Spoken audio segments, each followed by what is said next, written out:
Welcome to the Hudson Valley Disc Golf Podcast. This week we've got Jaimen, Alex, Jasan, Jacob, and Tim. Our guest tonight has been a PDGA member since 2002. With 16 career wins, he finished third in MP50 at this year's Maple Hill Masters and had wins in the MP40 division at the Blatnick Breeze 7, Spring Fever 4, and Wesley Open Weekend. He also finished third at the 2024 Minekill Disc Golf Championships and second at another WOW, the Wilcox WOW. Though if he had won either of those, he wouldn't have come in second to Brian Bickersmith for MP40 Player of the Year. From Nassau, New York, which I learned today is upstate and not a county on Long Island, thanks for joining us, Chad Larson. Thanks for having me. So, how did you first discover disc golf? I was in the Navy for a little bit, and when I got out, I went back to college and was at Columbia, Missouri at Mizzou, and a fellow grad student introduced me to it. Took me to Play It Again Sports. I bought 3 used discs, went to Army Surplus Store. So my first disc golf bag was a canvas satchel for like ammunition. Shoved those 3 discs in there and fell in love with the first throw. What were the discs?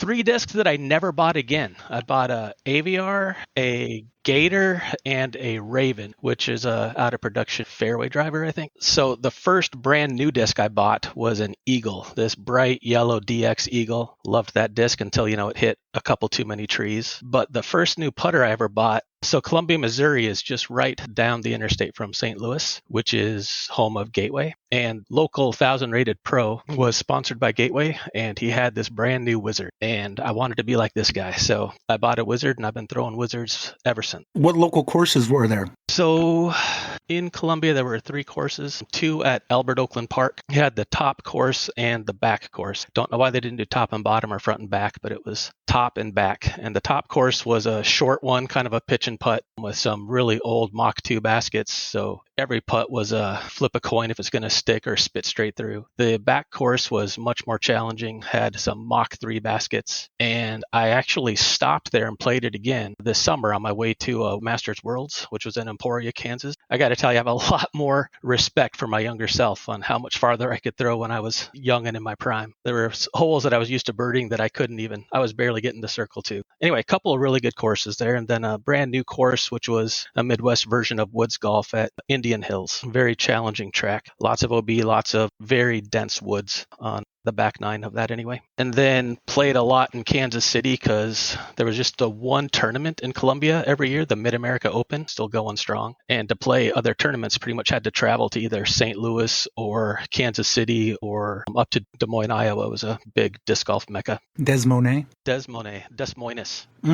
So you signed up for PDGA in 2002. What year was this that we're talking about when you first started playing? The fall of 2001 is when I started in the forestry program there at Mizzou. And what got you to sign up for PDGA? Well, they had a pretty big club there. Not big compared to like Discap, with 200 members buying bag tags, but a solid core of 30 to 40 people playing a league every Thursday night. And then first and third Saturday of every month, they had a tournament, the club special. We have the Disc Golf Monthlies here. So they had the first and third Saturday, and they mixed up the format a lot. So one would be a safari layout. Another month it would have one disc only. Another month would be rollers. Have to throw a roller off the tee. Another format would be every shot, the disc had to be upside down at some point. So a thumbers and tomahawks until you were putting. And if you airmailed the putt, that was a penalty because your disc wasn't upside down. So you had to draw metal to not get a penalty. That was a very challenging format. And then they'd alternate between singles and doubles also. So it was a very happening, busy club and quite enjoyable. And so there's just always something going. And I lived about 5 minutes from the course, from the Albert Oakland Park where the majority of this happened. Sounds like that ripped game Corey's always talking about. Yeah, that hadn't been invented yet, but yeah, it was a little bit like that. You guys missed out. Sure did. Maybe one of those guys invented it. I don't know. I was in the Navy for about 8 years and I was doing nuclear reactor stuff. I was on an aircraft carrier and I got out of the Navy and I said, I was on the East Coast for those last 3 years in Virginia. And I'm a Midwest guy. I was I grew up in South Dakota. I was actually born in New Orleans for whatever strange reason that was. My parents were on an adventure. Anyway, I got out of the Navy and said, I've had enough of the East Coast. I need to be back in the Midwest. I'm going to move back west of the Mississippi River and find school where I can go do some forestry and get a complete change, get out of the engine room room. And the first forestry program I found was, an hour and a half west of the Mississippi there at the University of Missouri. How did you get up this way? So while I was there, I met my wife, and she was getting a PhD. She's a water scientist, a research scientist. And when she graduated, she got a job with the U.S. Geological Survey and got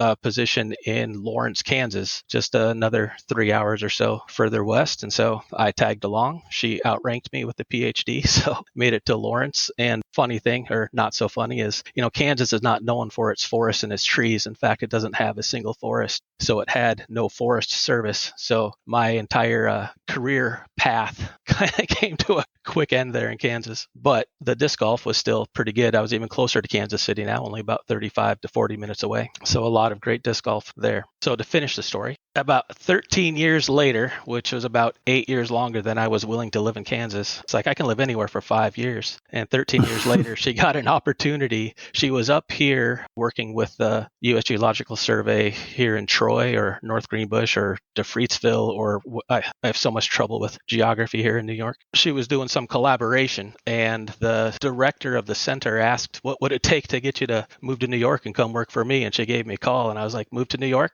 Like, trees, mountains, clear water? Yeah, let's do it. Let's do it right now. And so here we are. And I'm very, very happy for the move. Kansas is pretty. It has some great golf. It's very green. Driving back there this summer for the Masters Worlds, it felt like home for a couple of days. And then like 5 days in and the 100 degrees hits with a 90% humidity, and I'm melting and falling apart in the middle of a round. And I was like, yeah, this is why I moved away from Kansas. I actually grew up in South Dakota on I-90 in the Black Hills in Rapid City, South Dakota. So you can just jump on I-90 and start driving, and you end up right at my house. So the seasons, the weather, the trees and elevation is very similar to what I grew up with. I feel very comfortable here in New York. Just there's a few million too many is all. I just find it funny. You guys are up in the sticks. Yeah. Albany, the capital district here, has more people, I think, than the entire state of South Dakota. That's true. And there's no big giant mountains with presidents on them. That was like 35 minutes from my house. I've been to Mount Rushmore a couple hundred times. We did our senior photographs there. Now that you live in New York, have you been to the Statue of Liberty? I have not. I went to New York City to see the Rockettes for the Christmas special and Rockefeller Center, and jumped on a train and came back. And that was 4 years ago. And I have not been back. Now, mind you, it's not a half hour away. No, it's just an easy little train ride, but that's just, oh my gosh, so much claustrophobia, just way too many people. I need elbow room. That's fair. I just find it interesting because other than having people visit, that's the only time I've been to places like that. Like if some friends came up and I went to the Empire State Building and the Statue of Liberty and that kind of stuff. Yeah. When I lived in Memphis, until my mom came down, I had never been to Graceland. I always find that interesting. So how long have you been up here now? Moved here in 2018. So I'd been playing disc golf for about 17 years at that point, and was in my 40s. And my daughter was, in fifth grade, I think. We moved here and she was in fifth grade. And I took 3 years off of disc golf. I moved here, didn't know anyone, didn't know a single person in New York. My competitive disc golf had been really falling apart. I just took a break and took 3 years off. Then COVID came along and I was losing my mind. And I'm like, I need to go find some disc golf. It's been long enough. I need to go do this. And, I was approaching 50 at that point. So I just kind of changed my game, took 3 years off, came back and just changed my game. Said, you can't throw far anymore. Save your body, change your swing, do whatever you got to do to stop hurting yourself on the disc golf course, and, go meet some people and make some friends. And Stony Kill is the closest course. So Stony Kill is the first place that I popped up on the radar. My first round was Stony Kill doubles. I played with Matt Cully and Tim Golden, and I forget the other guy's name. And then the next week I went back and got Greg Kurtz for a partner, and Greg Kurtz kind of took me under his wing and introduced me to a bunch of people. And Matt Cully introduced me to Jay Park and Heiser Creek, and the rest is history. How far is Stony Kill from where you live? About 25 minutes to Stony Kill, 35 minutes to Jay Park, 35 to 40 minutes to CPS, just under an hour to CTK up there. I love me some CTK. About an hour to Burbine. Mine Kill is about an hour and a half. And then Wilcox is just under an hour. So very centrally located for the majority of courses. You took a 3-year break, so I didn't know if you had a park down the block, you might have played more. Could have, but yeah, I had to, get on the computer and actually look this stuff up and get maps to point me in the right direction. Had you ever played Ultimate? Not like official ultimate, but that is actually how I met my wife, playing ultimate frisbee in the quad there at University of Missouri in the summer when all the undergrads were gone and the grad students just kind of took over the quad and had a weekly ultimate game. And she couldn't throw, but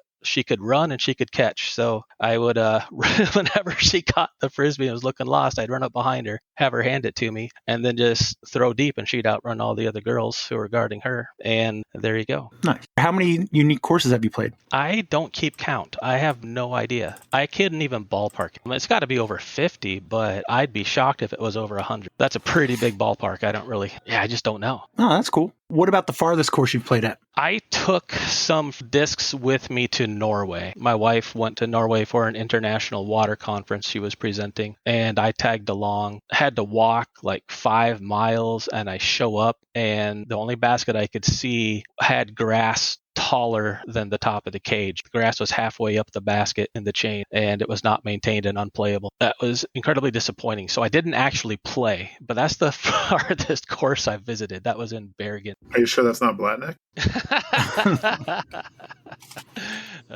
Witty. Was it on a fjord? It was not on a fjord, no. Bergen was on the coast. It was a fishing maritime business, but I had to go inland to find the disc golf course. I don't think I've played disc golf in a foreign country. That was closest I've come. So I've played in Washington. I've played, around here. When you say Washington, you mean the state? Yeah, for sure. The state. That's pretty far away, yeah. I was on a business trip and took some discs with me. That was up in Seattle, just a local little dinky course near my hotel. Played in Texas. I don't think I've played in California. I did. No, in Lake Tahoe once. I took my golf clubs. I did not play disc golf. I watched Simon Lizotte play disc golf. Like, that was right near where I was. Why didn't I bring disc? I only brought golf. And then, a lot in the Midwest, a bunch of states in the Midwest, South Dakota, North Dakota, Iowa, Missouri, Kansas, and then all around here, Pennsylvania. South Carolina. I did play in South Carolina once. Went to visit a friend there. And North Carolina for the Disc Golf Masters Tour finale last fall, the North Cove, which is gorgeous and apparently got absolute demolished in that storm a few months ago. This year you played in Masters Disc Golf World Championships? Yes. How was that? Oh, it was great. So when I first got started there in Columbia, Missouri, my first tournament was MA2, which was intermediate AM at the time, and that was 2002, the only tournament I played. Then 2003, I moved up to advanced to MA1 and played the same tournament, the Mid-America Open, and then played the Kansas City Wide Open, and then I played Amateur Worlds, which was in Kansas City. Then the next year, the same 2 tournaments there, Mid-America Open and Kansas City Wide Open, then went up and played the Des Moines Challenge because AM Worlds was in Des Moines that year. Actually, that was combined. I was like, yeah, I'm going to play Worlds every year. Didn't ever play Worlds again until this year. I went pro in 05 and never qualified for Worlds again as a pro. This was pretty much my first time playing Masters when I came out of retirement a few years ago in 21. So I went 20 years without playing in the World Championships. So it was a pretty big deal for me. I was very excited. I was very pumped. I was, sad to miss the J Park Jammer. And if I'd known that missing that was going to provide Brian Bickersmith the open door to trounce me in the Hudson Valley Disc Golf Podcast Player of the Year MP40 division, I still would have gone to Worlds. But yeah, I think so. Looking briefly through your ratings history, you're kind of approaching your previous high. Yeah, it's crazy. It's crazy. And I do not attribute that to me getting better or, having the same skill set I used to have. I just play a lot smarter now. I used to go for everything, right? People were throwing over 400 feet. So by golly, I'm going to throw as hard as I can, as often as I can. People are making circle 2 putts. Well, I'm going to run every single putt on the course. Yeah, I talked to a lot of those wackos. Yeah.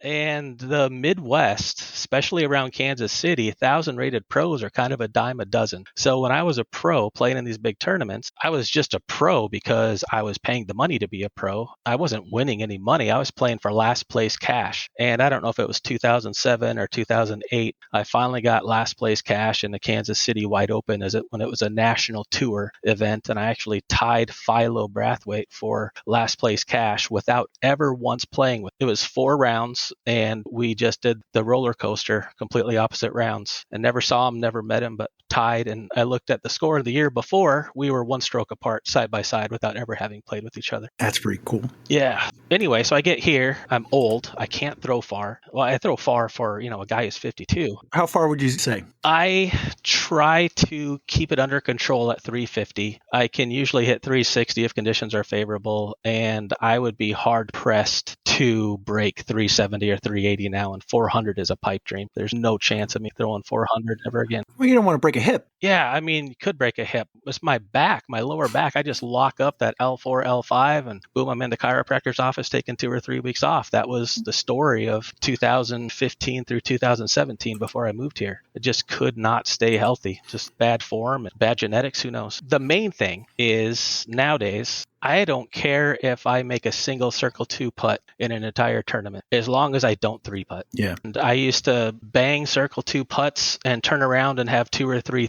putts in a row and give them all back. It was a roller coaster that I do not miss. That useful trick of memory of when I do get a 3 putt, I immediately forget I did it. And I'll be talking after a round like, yeah, another tournament without a 3 putt. And someone like, no, you 3 putted that hole. Like, I don't know what you're talking about. I don't remember that.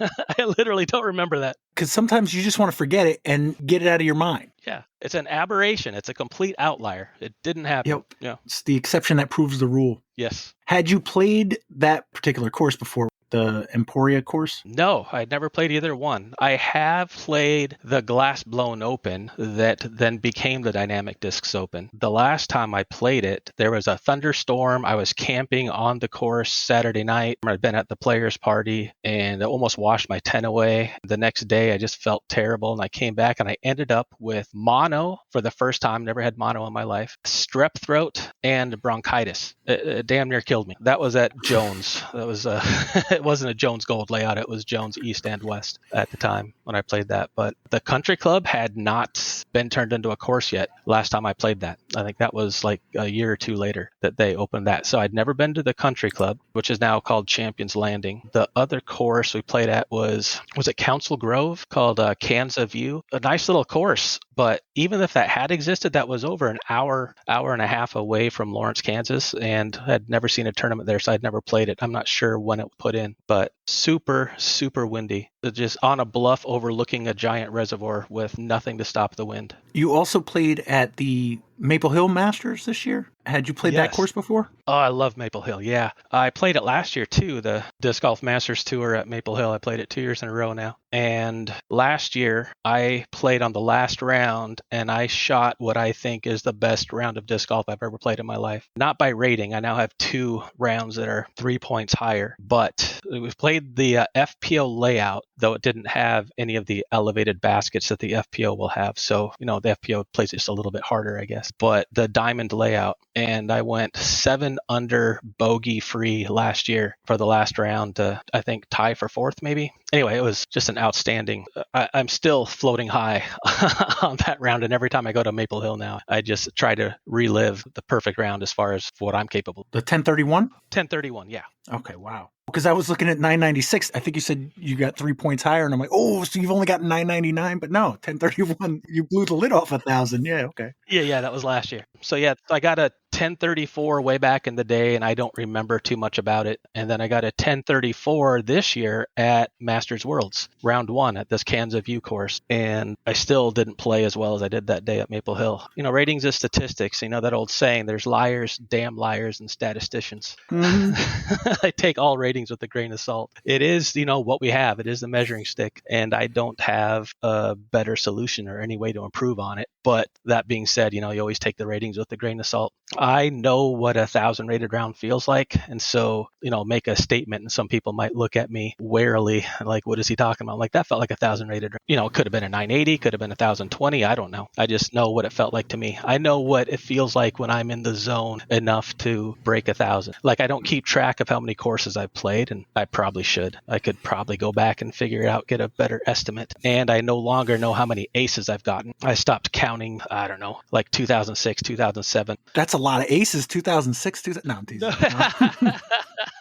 But I do keep track of my 1,000 rated rounds because I'm very proud of those. And I think I've broken 20 now. I think I have 20 oh, wow. now. You came in third at the Maple Hill Masters. Johnny Yes. McRae won that. Oh man, Johnny McRae, what a legend. If we go back to Worlds this summer, round 1, I just broke off 1,034 round, and there's only 2 courses, right? So 36 holes. And to set the stage, the calmest day was 10 to 15 miles an hour of wind. All 36 holes, every single one of them had OB left and OB right. Not a single hole was there a safe place to bail out. 36 for 36 holes, double OB. It was intense. It was a mental grind. And the wind played 3 rounds at Kansas View plus a practice round the day before. So I played that course 4 times, and there were 4 different wind directions. It was nuts. I don't mean 4 different cardinal directions, but like the practice round was a tailwind on a particular hole, and then the next 3 rounds were headwinds, where one day it was a direct headwind, one it was a left to right, and one it was a right to left. So anything you learned the first day, throw it out the window for the second day, and then throw that out the window for the third day. It was very intense, but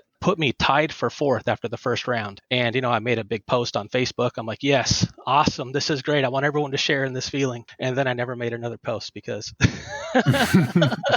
it all came crashing down.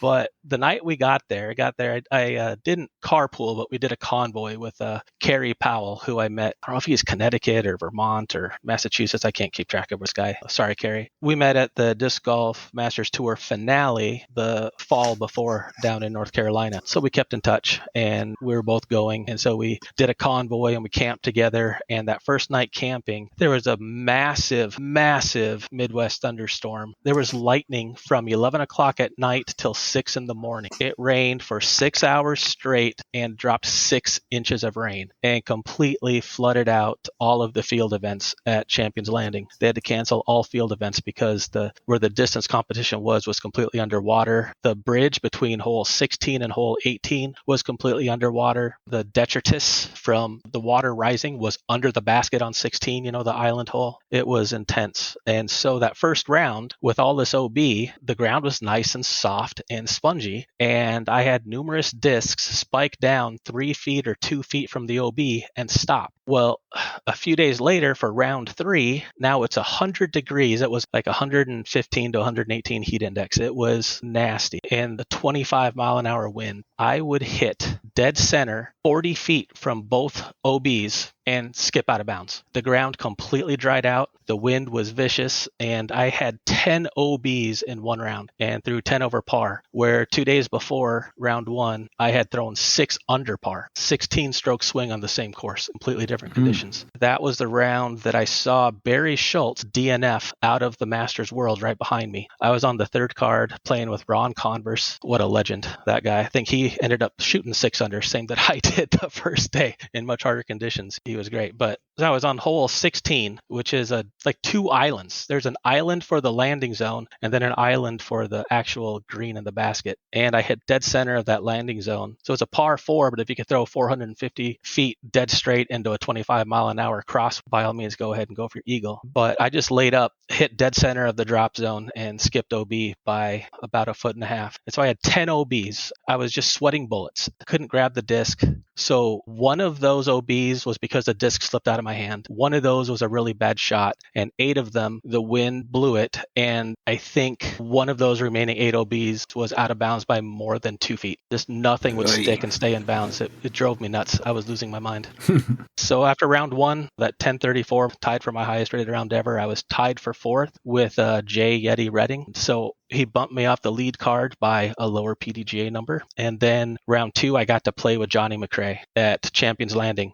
15 to 20 mile an hour wind there at the country club. And Johnny McRae went 7 under through the first 8 holes. And it was the best disc golf I have ever seen in person. And it's not even close. Did he turbo putt? He did not. Oh. On the first hole for an eagle, he lined up the turbo putt, but it was, like I said, a 20 mile an hour wind, and he took it back down and laid up. It was circle 2 and got his birdie. I never saw him even think about lining up another turbo putt that day. Man, it was awesome to watch him play. Absolutely. So I ended up tying Jay Yeti Redding again for bottom of chase card, and he knocked me off to third card for the next round. Then I got to play with Ron Converse, who another legend. Then it was just, a slow, gradual decline. I stayed in the top 20, which was my goal coming in. I finished 20th after 5 rounds out of, I think, 62 people showed up. But that third round, just sweating buckets, throwing OB all over the place, was on hole 16 where my disc skipped out of bounds after landing dead center of the layup area. And I turn around, I see Barry Schultz just walking across the parking lot back to his car. And he was on the card behind me. He was on the chase card. I turned to my car like, is that Barry Schultz? Is he DNFing? Is he leaving? And everyone turned around and looked. I'm like, yeah, he is. And I paid attention to my body for the first time in a while. Like, hey, guys, I think I stopped sweating like 2 holes ago. And I did. I was bone dry. I threw OB on hole 17 and threw OB on hole 18, collapsed with a double bogey and limped myself back to the car in just pure heat exhaustion. Turned on the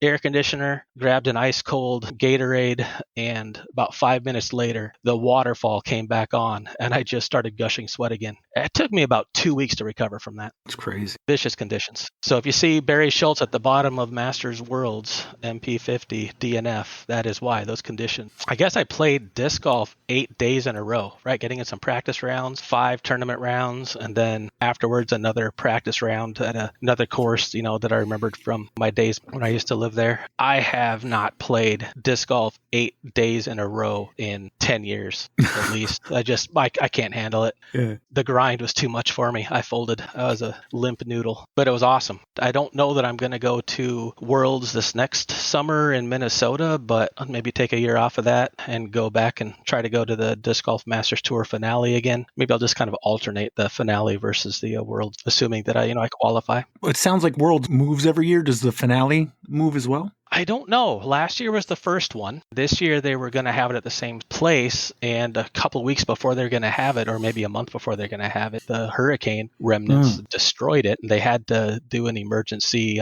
move of venue, and almost everyone dropped out. So we'll just have to see. I'm thinking if they can recover that course, they'll take it right back there because it is amazing. It is awesome. It's where they had the Blue Ridge Championships. It was a silver series a couple of years ago. Not sure if they had anything there this year. So Johnny McRae won both of the events? Oh, yeah. I got to play with him again at Maple Hill. So this guy, 50 years old, like me, throwing 150 feet past me without breaking a sweat. It was incredible to see, and he did the same thing. So Maple Hill is always tinkering and changing things. So I don't know if you know hole 11, which the diamond basket is on that rock ledge, and the gold. It's where you're from the top of the hill. So hole 10 goes straight up the hill to the little castle crenellation, wall, and the basket's on top of that. And then 11 is from the top, thrown all the way down over the Christmas tree farm into the valley. And then it's a par 4. And then the gold basket's way back in the woods, takes 2 huge bombs. So the blue basket, they moved it to 600 and some odd feet, and Johnny pretty much parked it and made like a 38-foot eagle putt.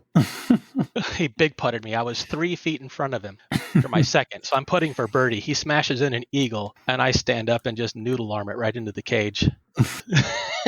Big putted the crap out of me. But the man is phenomenal. Second place was Mike Moser, and I've had a couple battles with Mike Moser. I played him for the first time at Mind Kill Championships a few years ago. It says he's from Wilmington, Delaware, but I thought I saw his name before. So, okay. It makes if he's played at Mind Kill. Apparently he's called the Delaware Deucer. I don't know if he has like 200 wins or something. He's a mainstay. He's been around forever. He's going to be around for a long time to come, judging by how he's still playing. 303 career wins. Good grief. Mm-hmm. I was battling him for second place that second round when I was playing on lead card with Johnny and Mike. I had overtaken him. I think he had beaten me by 5 strokes after the first round or something. I had come back and taken a couple strokes on him. I was playing lights out, then collapsed the last 3 holes of their round 2, and I dropped to chase card. So from chase card, I leapfrogged back up to third place. The good news is around here, you probably don't get bumped for your PDGA number off of cards anymore. Not very often. No, not very often. Was it 20,000? Yep, 20,532. I got that back in 2002. And there were a bunch of us, right? There was like 10 of us who were all right there in the 20,000, a couple hundred apart, because, we were all starting about the same time, and we were all moving up to MA1 and getting our numbers. Got to play with a couple of those guys at Worlds. Great to see some of the old gang. You also got to play with Jasan in the Empire Open. I did. Twice. Three times. What do I mean twice? Three times. So last year, I don't know if there were 24 or 30 people. There were a lot more people, and it was single elimination. And I was talking to Dylan Reese, and he said that the main feedback he got from people was that it sucked dishing out $100, playing one round, losing, and having to go home. So he made it double elimination this year. So Jason and I played at Wilcox. He mentioned it on the podcast. I heard him say that. We both played really well. He had 7 birdies and I had 8 birdies. We went down to almost the full thing. I birdied 17 and beat him 3-1 there. I made every single putt inside 45 feet. It was just one of those days for me. It was just great. I mean, Jason was probably playing 1,000 rated golf, and I just had a dream day. So Jason now goes to the loser's bracket and has to battle his way through there. So he played Justin Michelli and then Harry Lehman, then back to me, because I'd played Harry Lehman at Burbine for the second round, and I beat him at Burbine, I think on hole 16. I think I won 3-2 maybe. We both birdied 16 at Burbine. And so then Jason comes out of the loser's bracket, plays me again. We're running out of time. So I'm like, yeah, I'll play you after work somewhere. And so we played at Minekill. I was 7 under through 15 holes, which, my God, that's the dream. Being 7 under with still, 3 birdie holes left to go. If I could do that in the Minekill Championships, I'm well on my way to winning that tournament. And Jason's 11 under. He's playing like 1,080 rated golf, over 1,050 at least. So I'm playing 1,000 rated golf and getting spanked. I got annihilated. It was incredibly impressive. And he had the same thing that I did to him. He didn't miss a single putt. He made every single putt. And he was making them outside of 45. I at least kept it inside 45. Yeah. Jason always beats me when I'm playing 1,000 rated golf. Yeah, right. So then he was not interested in playing me at Burbine. I love that course. I love Burbine. How far is that one for you? It's about an hour for me. Depending on traffic, it could be an hour 5. It could be, an hour even. It could be an hour 10. I got to drive through Albany and Schenectady, whatnot. But it's not that far. But we both love CTK, and he had just been up there, for the New York State Championships. And we both had some really good rounds there. So we went up, and it was a bit of a roller coaster. He didn't say too much about it. I wouldn't mind going a little more in depth. I missed a wide open birdie putt on the second hole, and then I 3-putted on hole 3, the thing I never do. So I 3-putt. So instead of being up 1, I'm down 1, a 2-hole swing on 2 and 3. And then maybe we exchange a hole here and there. I think he birdied 6, and maybe I got him on 4. Yeah, I got him on 4. He got me on 6. So we still went up. We get to hole 9. Our drives are like 20 feet apart. We threw the same distance. He's just a little bit farther left, and he just launches a bomb on this par 4 hole 9 that's a blind upshot. And I know he's parked. I can just see it. I'm like, I can't equal that. I think I've been in circle 1 once, and it was out of bounds. It was basket high, 2 feet out of bounds. Fucking Jaimen. Yeah, fucking Jaimen. That's right. It's a great hole. You like that hole, the new 9? I mean, it's a gorgeous hole. It's not gorgeous for me. I can't throw that far. So I take a run up, which I never do in a fairway. I'm too old and don't have the balance, and I just cannot control my feet. Running up in a fairway. But I take the run up. What I'm scared of doing is flipping it to the right and going OB.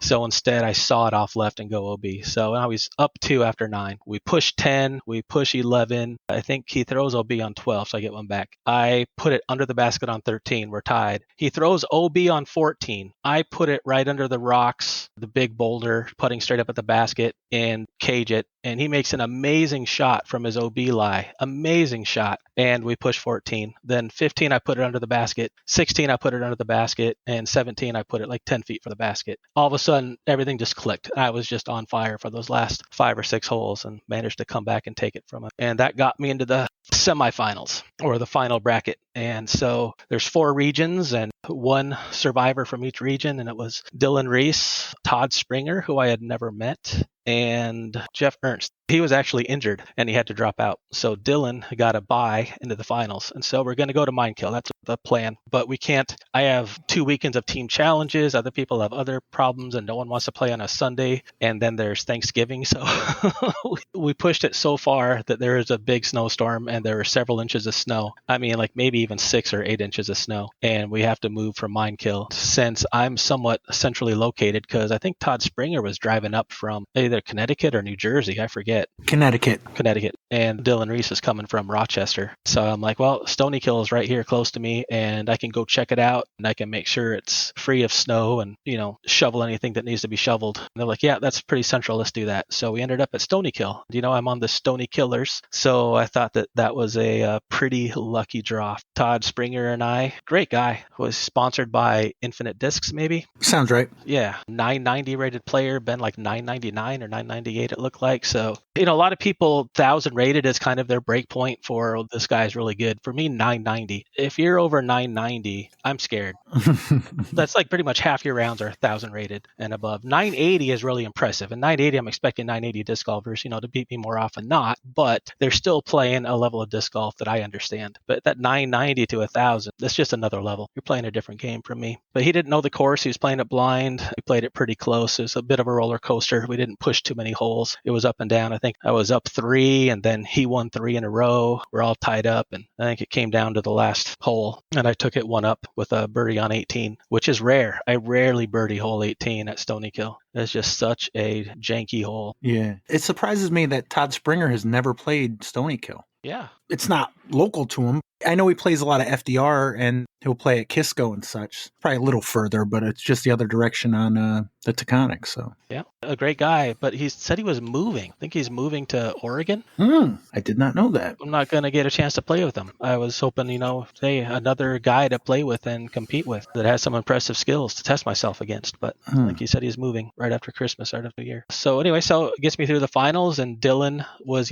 out practicing, and he followed us the last 3 holes. So I took a little break, ate a sandwich or something, a snack that I'd brought with. We just jumped right into it, and it was cold, and there was snow on the ground, and there were some icy patches. Todd and I had taken turns. I think there were 3 tee pads that required a shovel, and so it was not the best condition. So Dylan and I play, and I win the first 2 holes. He wins hole 3. I don't think I was ever up more than 2, but I was never losing through the first 15 holes. Then on hole 16, Heiser's just a little bit early, but sneaks through those guardian trees in his park, and I throw what I thought was an absolutely perfect shot. It just does not fade off of that giant tree dead center of the fairway, and I just clap it and kicks me back, and I'm in circle 2. I give it a run. Then 17, he parked 17. It was the windiest it had been all day. The wind was picking up, and so the disc that I parked round 1, I had in my hand, and I step up onto the tee pad. I'm like, can't throw this disc. There's too much wind. And I went too stable, sawed it off, rolled halfway back down the hill, so I gave him that. So 16 tied it up. 17, he has the 1-stroke lead. 18, I throw a great drive and an absolutely perfect upshot. I'm under the basket for my birdie, and I put the pressure on Dylan. He had a better drive. He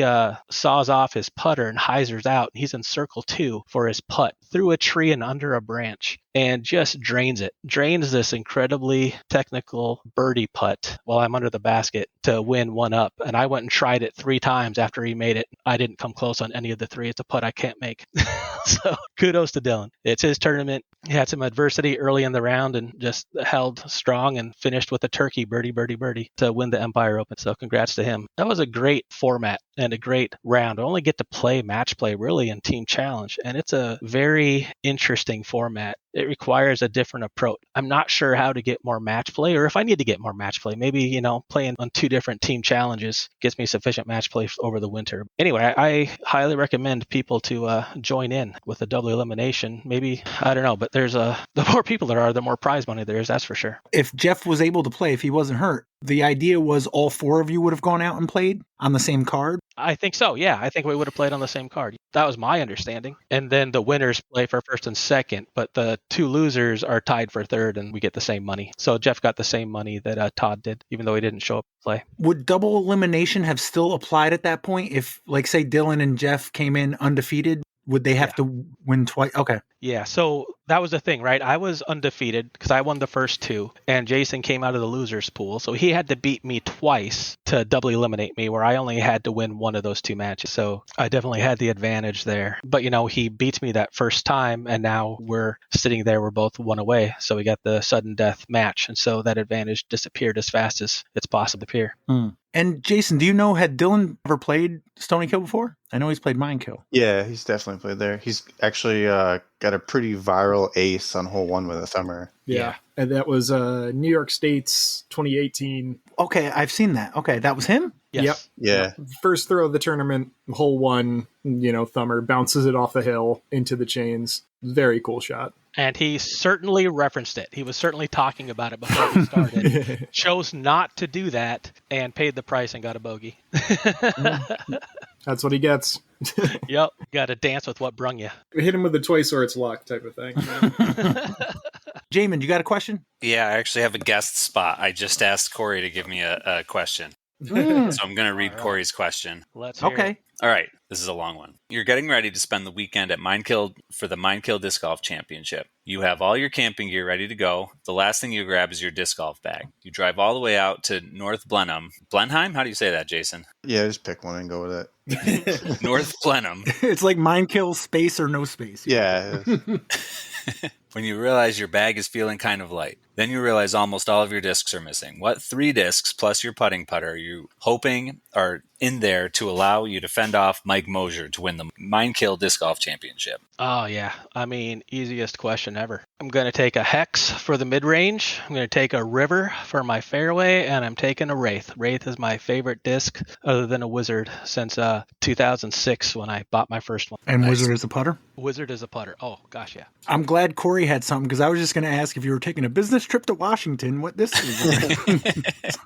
When I went to Washington, I had not discovered the River yet. So I took a Sidewinder, a Wraith, I think a Buzz, because I hadn't discovered the Hex yet either, and a Wizard. I think I took 5 discs. Are you still only throwing new hexes? You don't like the beat-in ones? I considered this current Hex I have, the first one I ever bought. It's now beat in, and it's might be time to retire. I really like a disc to be tuned in within 2 to 3 weeks of buying it. And if it takes longer than that to beat in, I'd rather just buy a different disc that has different numbers to start with. And so there are very few discs that I throw for more than a year. A year is about how long a disc lives in my bag. Gotcha. There are a couple exceptions. My main Wraith I've been throwing for 4 years now, and it's so flippy. It has to be very specific conditions for me to throw. A River, since it turns into a utility disc, so I have my oldest River, but I always like to have a new River, and that the beat-in Hex is being replaced by a new Detour. What plastic of Hex? I have 3 different plastics. I have the Neutron, I have the Fission, and I just got one of the OTB Proton soft ones. Nice. And that feels great. But this leads into the one topic I didn't touch on is I dabble in doing custom dies on my discs and,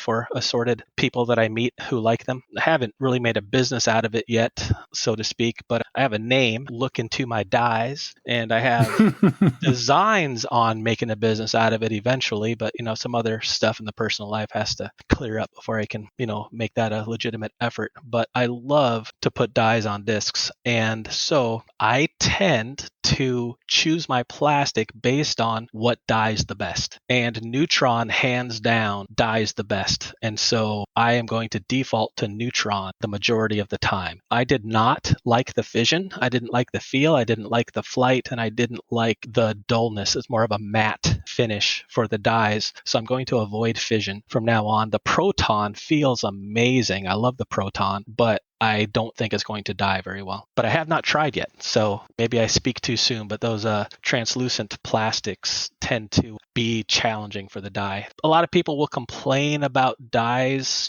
being hard to see and being camouflage. And, a little bit. I don't think I've lost a single disc because of the die on it, but the clear ones are extra difficult to see with the die on it. So to further answer your question, I think the Neutron actually tends to be the most stable of those plastics, of those 3 plastics. And that's not necessarily my game. My game is touch and finesse. I don't have a lot of power to use the most stable plastic, but I am entranced by how the dies turn out. They're so glossy and bright and shiny. So I will make do with the Neutron. Nice. Thank you. Yeah. Jaimen has another question for you, though, doesn't he? Oh, yeah. So you are standing in a field, basket's 200 feet away, dead straight, no wind, no elevation. What shot are you throwing? What disc, backhand, forehand, nose angle, all that kind of stuff? I love this question. So I could throw literally any disc in my bag, but I'm definitely going to throw an Ion, which is the MVP version of a wizard. I'm only throwing that instead of a wizard because I don't like my wizards getting chewed up by rocks and trees up here in the Northeast, so I only putt with them now. So I'm going to throw an Ion. I'm going to throw it a tiny bit nose up and a tiny Anheuser. I'm going to throw it straight at the basket, and I'm going to want it to move 5 to 10 feet right and then fade 5 to 10 feet left and hit metal. It might not go in, but it's going to be hunting metal. Nice. I've been seeing the Ion in a lot more people's bags recently. That's pretty cool. That was the first putting putter I used when I switched a lot of my stuff over to MVP, and I always described it with like a wizard, but just like a little bit more glide. I felt like anytime where I released it, where I would release a wizard or like a Makana, where it would hit the cage, the Ion was going in, and I wasn't expecting it. What year wizard? Because wizards changed in 2015. They did a new molding process, built a new mold, and they made them a little bit deeper, a little bit wider. I heard the rumor that they now could bump up the max weight because of this little tiny adjustment to 180. So all these 176 and 177 gram wizards are out of spec, and I hate it. I hate it. These were probably pre-2014, 2015. I started playing in 2014, and that's when I was putting with wizards. Okay. This one guy down in New Jersey did a run of fish stamped wizards, and I'm not a huge fish fan, but I liked how that wizard felt, and I understood that wizards were all different, so I just kept buying that stamped wizard. Do you remember what plastic that was? Super soft. Super soft, just a regular double S? Yep. Yeah, that's my go-to. I have 4 Glow SS wizards from 2008, and I know they are because they are stamped with Columbia Disc Golf Club 2008. They were getting chewed up by Heiser Creek and J Park and a little bit Stony Kill, and I took them out of rotation and went and started buying modern wizards and hating them all until I found the nylon blend, those blue ones with the wizard with a like a boombox stereo leaning against the wall, straight out of the 80s or early 90s. Those are the most similar I can find to the original, but they just don't throw the same. That little bit deeper, a little bit whatever. I'm kind of sick to my stomach. I found that they have a new retro wizard release, and I was going to buy the entire internet out of wizards, retro wizards. I started with just 2, and they came, and they are not retro wizards. They are identical to every other nylon wizard I bought. I feel betrayed. They still putt great. Wizards do have the tendency to hit the cage, and for me personally, that is the safest miss, and so I don't mind that a lot. But also, you're a bit of a spin putter, right, Jaimen? I feel like I have a push movement, but I do get a lot of pop on it. Yeah, a little bit of Heiser to it. It No? releases like dead flat. I put Heiser on it when it's in my hand, but there's something happening between A and B where it never comes out anything but flat. Gotcha. Well, my wizards glide best when they are perfectly flat with minimal spin, and then they just glide. If I try to spin putt with them, they just Heiser and drop. So anyone who's a spin putter or a Heiser putter, I try to steer away because they're going to give wizards a bad name. By the way, Jaimen, if you ever figure out how to not do that, please tell me. How to not hit the Yeah, cage. no kidding. Put it on Heiser in your hand and then release flat, because I seem to consistently do that. Or like intentionally trying to put on Heiser, and then I'll put it on Anheuser when I actually release. I started seeing a lot better results when I stopped worrying about it. I was just like, this is going to happen. Of course. It doesn't bother me anymore. Now what bothers me is when I put it on Anheuser when I don't mean to, because I'm pretty good at aiming where I want the disc to go. So if I put it on Anheuser, it's going to spit out right. And everybody's going to be like, oh, it was a bad spit out. It's like, no, it didn't spit out. I just hit it on the right-hand side with like half a degree of Anheuser, and that's what happens. I am very much with you on that one. All right, so Chad, what is your go-to course beverage? So I pretty much only will drink the beer during a doubles round or during team challenge. And my go-to is, I got 3 answers for you. Mhm. So Guinness is the best beer in the world. Really? But for disc golf? It's just fine. Works just Okay. great. But I don't like to drink too much Guinness because then it becomes too common. I like to keep it fresh. So I try not to Special. over-imbibe the Guinness. Yeah. So now my favorite beer in the world not named Guinness is Black Butte Porter from Deschutes Brewery in Bend, Oregon. And until this year, they did not distribute to New York. And so it is incredibly hard to find. But I saw on the Beer Finder that some distributor up in Mechanicsville is now distributing it. And so when I get back from Christmas, I am on a mission to find a bar with Black Beet Porter on tap, and I'm just going to fill growler after growler. I'm going to be their best customer. Is that distributor DeCrescenti? That sounds right. They're in Mechanicsville. Do you know Aaron Holtby? I know the name. I don't think I've met him. He's a super nice disc golfer. He's on Saratoga Revolution, and he works for them. So he might be somebody. Oh my gosh, my new best friend. Worth talking to. Aaron hit me up. But now the easiest beer to get a hold of and the one most likely to be found, and thus the one most likely for me to be drinking, is Miller Lite. And that is my ball golf beer of choice because ice cold on those hot 100-degree days in Kansas. And so I can always just slum it with the Miller Lite, and it works just fine. Tastes good. Do you guys, anyone on here, know people from Wisconsin? Have you ever tried to drink beer while playing golf with people from Wisconsin? No. Intimidating. Incredibly intimidating. A guy will bring an 18-pack of Miller Lite. And they're like, oh, right, you brought beer for everyone. He's like, what? Beer for everyone? This is the front 9. 18 beers, drank all of them, bought, I think, 3 per 9 off the beer cart girl, and then had 2 more on the 19th hole, or maybe 3 more I've never seen. And this is not the only case. People from Wisconsin do it different. No doubt. Okay, so I got some rapid fire questions for you. Let's go. Who was your first favorite pro disc golfer back in like 2001, 2002? Did you have one? Do you want me to do a male and a female? Because Juliana Korver. Either or. Yeah, Juliana Korver, and I would probably say for back then, I mean, Climo was already a 12-time when I started, or maybe it's 11-time. But I mean, I might have to just go the 1,000-rated pro. His name is George Smith, the guy who introduced me to a wizard. He was just the big dog on campus there, and I just spent 3 years chasing him and trying to learn from him. And he did not share knowledge. He did not give me any tips or pointers. I just mimicked him. When I'd play with some new people, they'd see me putt or see me throw an upshot, and they'd stop like, do you play a lot with George Smith? And I'm like, yes, I do. I try to copy everything he does. All right. And what about current favorite? I love Simon Lizotte. He's so entertaining. He's so fresh. Love his YouTube content. Just has so much fun playing the game. I root for him every time I see him. And I love me some Kristen Tatar. Tartar sauce. Is that what Corey says? Tartar sauce, yeah. Yeah. Now I guess she changed her name.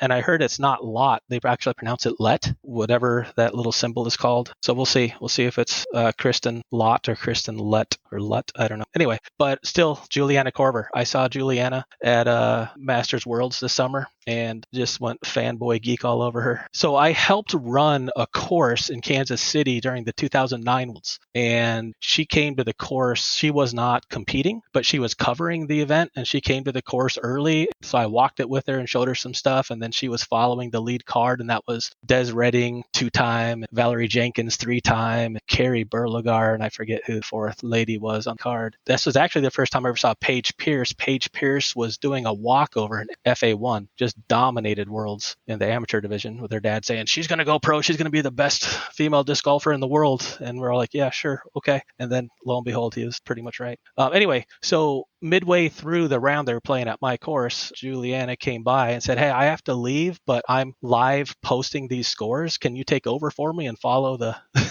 follow the lead card around? I'm like, I can do that, but I don't have a smartphone. She says, here, have my phone. So I took Juliana's phone and followed the lead card around and posted their scores. And afterward, Juliana and I went out to this little Mexican restaurant in the barrio there in Kansas City, Missouri. And she ordered something, and we didn't really know what it was. And the waitress didn't speak much English. And she said something cactus. And we looked at each other. Did she just say cactus? And sure enough, a plate came with a chicken fried steak, except for it was a chicken fried cactus that took up the entire plate. So I reminded her of that this summer at Worlds. She did not remember me. She did not remember anything, but I mentioned that giant cactus leaf, and she started giggling. Like, yeah, I do remember that. So anyway, she'll always be my favorite. She was great. Absolutely. Alex would call that a prickly pear. Yes. Yes, but what is that in Mexican, in Spanish? Nopales, if I remember correctly. Oh, there you go. All right, 2 more. I got favorite local course, local to you now. Local to me now. I've got my top 5, and they kind of switch around. Wilcox and Minekill always battling for the top 2. I got to go with Wilcox for right now. They built all those tee pads on the blues, and baskets and tee pads kind of make or break a course for me. So I'm going to go with Wilcox. All right. And is there a dream course that you want to play? Maple Hill and Smuggler's Notch are the two places. So I've been going to Maple Hill 2 or 3 times a year since, 21, and I still love that course. Finally made it to Smugs for a stay and play weekend, and when I did that, I skipped the Blues at Burbine to go to the stay and play. And I think was the Blues at Burbine another one in your list for the Player of the Year? Yeah, so I maybe chose poorly on that one. But Smuggler's Notch, those 2 courses, Fox Run and Ridge, gorgeous. If I could go anywhere else, and of course I haven't played yet, wow, gosh, I don't know. Anyone have any recommendations? Maybe one of those over in Finland. On the fjords. Yeah. But people just gush about how awesome disc golf is over there in Finland. I mean, if you don't have one, that's cool that you haven't played. I don't. Yeah, I'm sorry. I'm No, kind it's of all lame good. here on that answer. So you played New York and New England Team Challenge? Yes, all 4 years now. Who do you play for with New England? I play for the Stony Killers. You said this is your 4th year playing? Yes, my 4th year. So Stony Killers the first year, and then I played for Disc Captains the next year, and then I went back to Stony Killers last year. And so my 2 years on Stony Killers, previous to this year, we went to finals both times. So hoping I'm the good luck charm to go back to finals again this year. Who do you play for New York? New York, I am this year, first time, I'm a co-captain with Brian Bickersmith for the J Park Wrenches. So I also started off on J Park. After that first year, I left Stony Killers and J Park, went to Burbine for New York Team Challenge and Disc Captains. Stayed on Burbine for 2 years, but the lure of being a captain, I had to haggle and negotiate strenuously to get Brian to allow me to be his co-captain. But he wanted me on the team, and that was my price. You mean Hudson Valley Disc Golf Podcast MP40 Player of the Year, Brian Bickersmith? Oh boy, yeah, what a mouthful. What a mouthful. Look at the size of that boy's head. Look at it growing as we speak.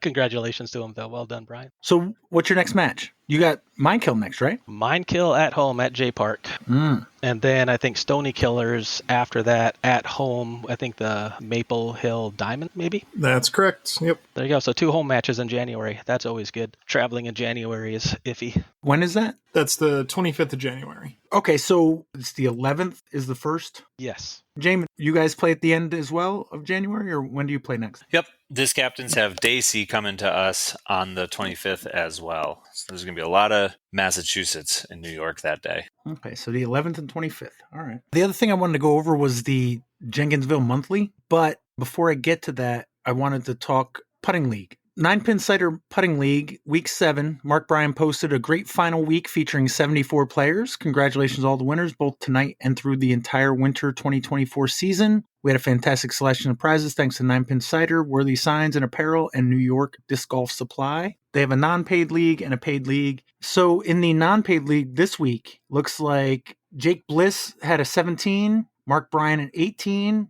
Nick Atkatz and Matt Knopf tied for second place at 19. And your winner with 21 points, Brandon Klein, Sakura.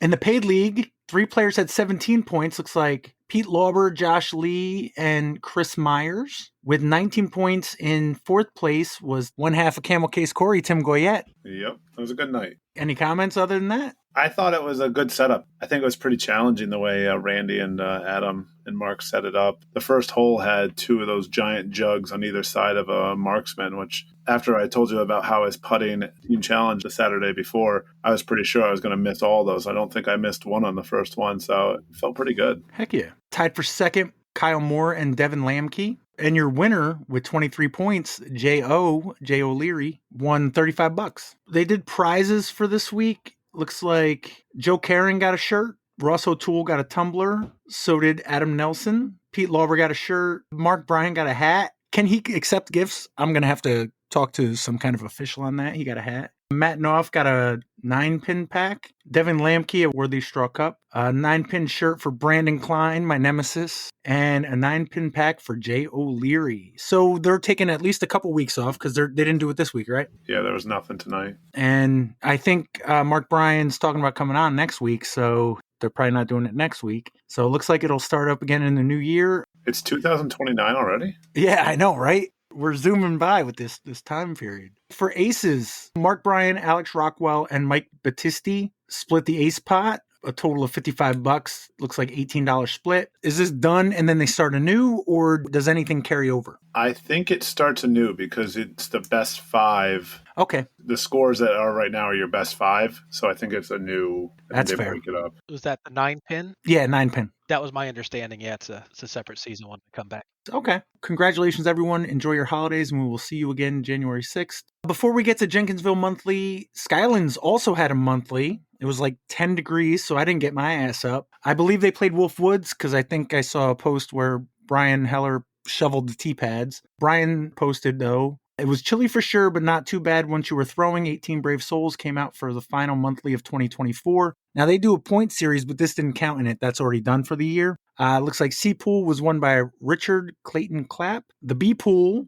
Brock DeGraw came in third, Brian Heller in second, and Ahmed Hamden was your winner. And the A Pool, Eric Pine came in third, Daniel McCormick in second, and your winner, Jacob Driscoll. See everyone in 2025. So I don't know if Jaimen was on here at the time, but I had a very difficult time finding the Jenkinsville Monthly results, but I did find them. How'd that go, Jaimen? It went great. A little bit of a surprise snowstorm. At least it was a surprise to me. The night before, dumped like 3 or 4 inches on the area after a wonderful week of just melting and warm weather. I was really looking forward to people being able to play Jenkinsville without any snow, and then that got dashed at almost the last possible minute. Taylor and I went out and swept off all the tee pads that we could on Friday night, and then we got another 2 inches after that, so I had to go do it again Saturday morning before the monthly, but it all worked out well. There were very few, if any, lost discs. The snow was like super fluffy, so everything was not too bad. There's a couple spots where it's become apparent that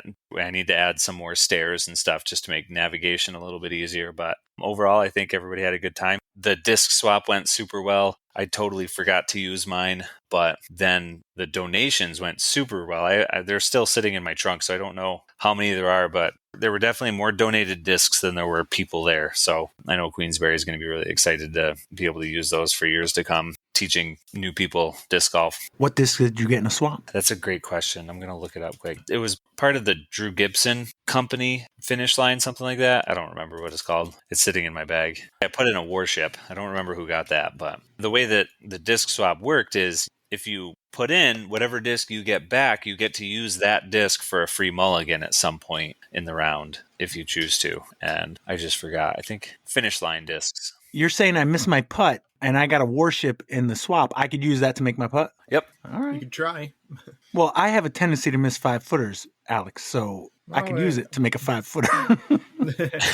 Yeah, I could only speak for my card, but it was Randy, Jay Gorsage, and I. And Jay Gorsage definitely made the most out of his mulligans. So you get one for doing the disc swap, then you get another one if you donate a disc to Queensberry. And Jay used his first one on hole 8, which is an island hole. He just totally missed the fairway. So re-threw a shot with his disc swap disc, which was a Matrix, which is a great straight MVP mid-range. And I mean, he parked it like 3 feet away after asking what the disc does. He shaved 2 strokes off of his score on that hole, and then on the very next hole he like caged a putt and it rolled all the way down this hill, so he saved another 2 strokes by just having a safer layup the second time. Or no, I'm sorry, he made his putt. So yeah, he saved 4 strokes with 2 mulligans, which is, as far as I can tell, the best you can do on that. And with the donated disc, you could use whatever disc you have in your bag. Yep. Oh yeah, I messed that up. He used his own disc on hole 8 to park the island hole, and then he putted with the Matrix from like 35 feet away to save his par. I had that backwards. He was thinking about using the Matrix, but decided against it on the drive on hole 8.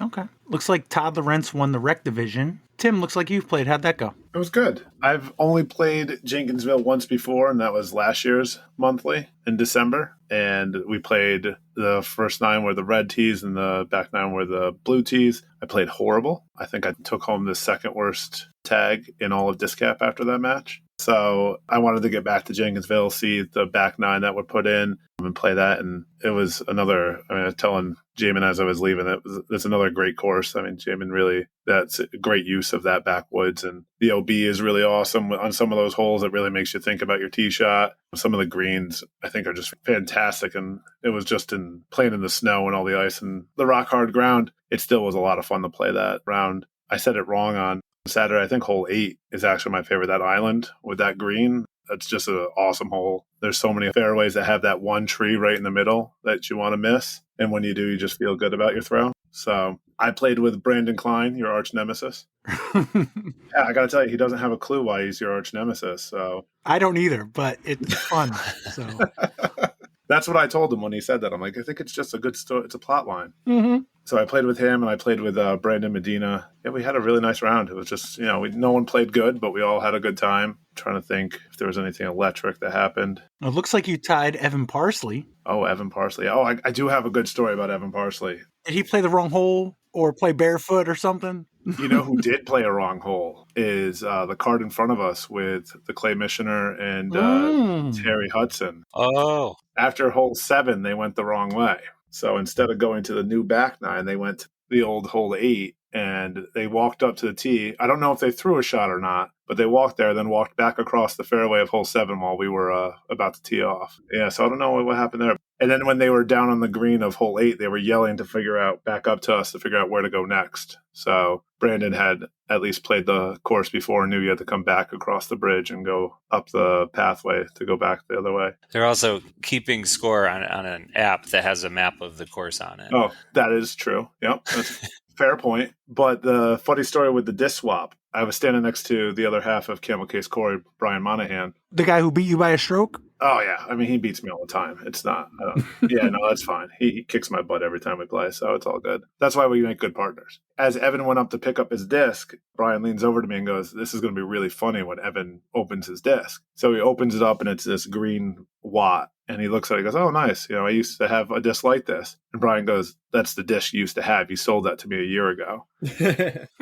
He had never thrown it and put it back in the gift swap. And sure enough, Evan got it back. Do you have to wait until you're about to throw it to open it? No, we opened it right there at the pavilion. Okay. When everyone opened it, he opened it up. And because you wait, Evan was like the third person that went or something like that. So he just leaned over to me and goes, wait till he opens this. It's going to be funny. Jaimen, how was that determined who opens first? Kenji used his doubles poker chips. So everybody just grabbed one and he went by numbers. I mean, it's near the end of the year, 2020 hindsight and all, but why not tag number? Oh, because it's the end of the year. So anybody with a good tag did not show up. Of the people who showed up, you could, it's just like, hey, another bonus for having a good tag. You played all year. Evan Parsley, this is his 80th round played, I don't know. That should have been the way it goes. Right. Oh, rounds played. Ooh, yeah, there you go. Or some of the people that had higher tags didn't even bother putting them in even though they played. I heard a little bit about that. Yeah. Well, he was a little scared of losing his high tag, or low tag, I should say. Oh, I got you, yeah. Jaimen, quick aside. Have you tried the Watt yet? I have not. The proxy is amazing. The Watt is very similar to the Wizard and the Ion, except for straighter and glidier, but feels very similar in the hand. Yeah. Hand feel has never been an importance to me. I'm much more interested in how a disc flies. Unless we're talking plastics, then I get a little hung up on it. But like the actual shape of the disc doesn't bother me too much really in any regard. But yeah, ever since I've had the proxy, it's just like I'm not even looking, Do you putt with the proxy too, right? Or just I did. I've been putting with the Pixels now. They're just a little bit deeper. They seem to fight the wind a little bit better. Gotcha. The only other fun thing is Brian Monahan on, I don't know what number it was, but the one with the ravine with the car in it, smashed a disc right into the engine block of the car. So he was OB and had to go into the engine block to get his disc out. So that sounded like a fun adventure. And we're all assuming that's one of Corey's cars? Honestly, it probably was. Yeah, it's probably one of his untitled, just one that he didn't feel like driving around anymore. But yeah, no, other than that, it was a great course. Had a really good time. I think it's just going to get better and better the more people play it. So get out there. It's just a lot of fun. So that's the AM division. Looks like Caitlin Clay and Terry Hudson, whether or not they played the correct hole, they tied for first. Terry Hudson, new Patreon member. I do have an idea, though. What do we think of tags? Oh, Patreon tags? Yeah, based on last year's Skip Ace picks. That's fun. You know, I mean, the fact of the matter is, I've been paying for this for 5.5 years. I'm pretty good with keep paying for it. I'd rather use any Patreon money for something fun. So I was thinking doing tags, but then I'd have to make a one tag for the previous winners of Skip Ace. You know what I mean? So Brian Bickersmith would get 2 tags, and Mike Schwartz would get 2 tags. They'd also get a 1 tag because they'd won 1 year. Mm-hmm. Or you do like a legacy trophy or something like that. I would make something different about it, like the year or something on there that they couldn't just say they got the 1 tag. But, you know, I don't know. It's just a thought forming in my head, and I just wanted to throw it out there. Does everyone here actually hang their bag tag on their bag? Am I the only one who leaves it in his car? I have it with me. Yeah, same. Mine very rarely makes it onto my bag, but I should get back in the habit of that. I do not like things dangling, jangling, swinging all over my bag. It drives me nuts. I have mine like attached on my bag, but then I like tuck it into a pocket usually, Yep. so they're not making a bunch of noise. Same deal. Yep. All right. Well, that's a topic for another day, though. Bag tags, hang them or no? All right. I'm making a note. I'm here for the controversial topic. Sorry. No, that's perfectly all right. So, like I said, Caitlin Clay and Terry Hudson tied for first in the AM division. Jaimen, how'd the pro division go? It looks like you, Randy, and the Tower Power Jay Gorsage. How'd that go? It was good. It was a very fun round, super relaxed, just kind of showing them the course and like different things that I was looking at. But yeah, no, it was very relaxed round. I don't know. How often do you get to play this course? I told them that is the second time I've played it. Okay. I don't play disc golf once school starts almost at all. I really try to make an effort to, and it just doesn't work out, especially during the weeks. And then usually on the weekends, there's some kind of team challenge. So I do that. And then on Sunday, I'm not doing that. So most of my disc golf happens in actual events somewhere. So I played the course with my buddy who introduced me to the sport when he came down sometime just before Halloween. And that was the only time I played all 18 holes in a row before the other day. Jaimen, are all those trails natural back there? Like those are all things that people actually walk like regularly before this course was put in? Where are you thinking? The trail from hole 8 to 9. That was there. Okay. That whole like cut into the hillside trail, that was there. The switchback we made. Yep. But that was luckily there. That's the only reason we considered even using that area. Gotcha. That hole, is it 14? The one that's got all those soccer nets on it right now? Yep. Is that part of the field, or is that just where they store them? That's just where they store them. There's that big flat field that's to the right of holes 14 and 15. There like goes up a little hill and then it flattens out. Yep. There's a bunch of soccer fields over there. So most of those nets, maybe not most of them, but a lot of those nets are used all summer. So there's always some nets over there, but only in the winter is there going to be as many as is there right now. Well, I think they're beneficial to be over there when it's windy like it was on Saturday. Yeah. There was a lost disc, and it was your arch nemesis who lost one. He decided to throw a not even white, see-through Discraft, that crystal flex color that basically you can't see even when it isn't snowing, when there isn't That's snow. a bold strategy, Cotton. Bold strategy. And when he threw it, it went like 8 feet in front of him because it hit 3 trees, and we still couldn't find it, even though it landed 8 to 10 feet in front of him. What hole was that? On 14. He threw over the soccer nets, was over on the side, found his disc, threw it again, landed another 40 feet in front of him, still in all the crap behind the soccer nets, and then threw that disc, and it went 8 to 10 feet in front of him, and we couldn't find it. Oh, man. Yeah. Anything else about your round, Jaimen, that you wanted to talk about? Not particularly. My putting was working out pretty well, which is good because at putting league the prior week, it was not. No, I was just getting some birdies, had a couple lucky breaks here and there to kind of keep me out of the rough, but just hitting fairways, making putts every now and then, just kind of having fun. What tag did you come in with, and what tag did you leave with? I came in with a 17 tag and I left with a 17 tag. I think the next highest tag, lowest tag, whatever, was the 46, and then after that it was up to like 118 or something like that. Randy and the Tower Power Jay Gorsage tied at +1. You shot -4, the only under par for the day. Are you more excited for the 6 birdies, or are you more depressed about the 2 bogeys? No, I was happy with the birdies. I was hitting putts, making drives when I needed to make them. One of the bogeys came from just landing out of bounds on hole 12.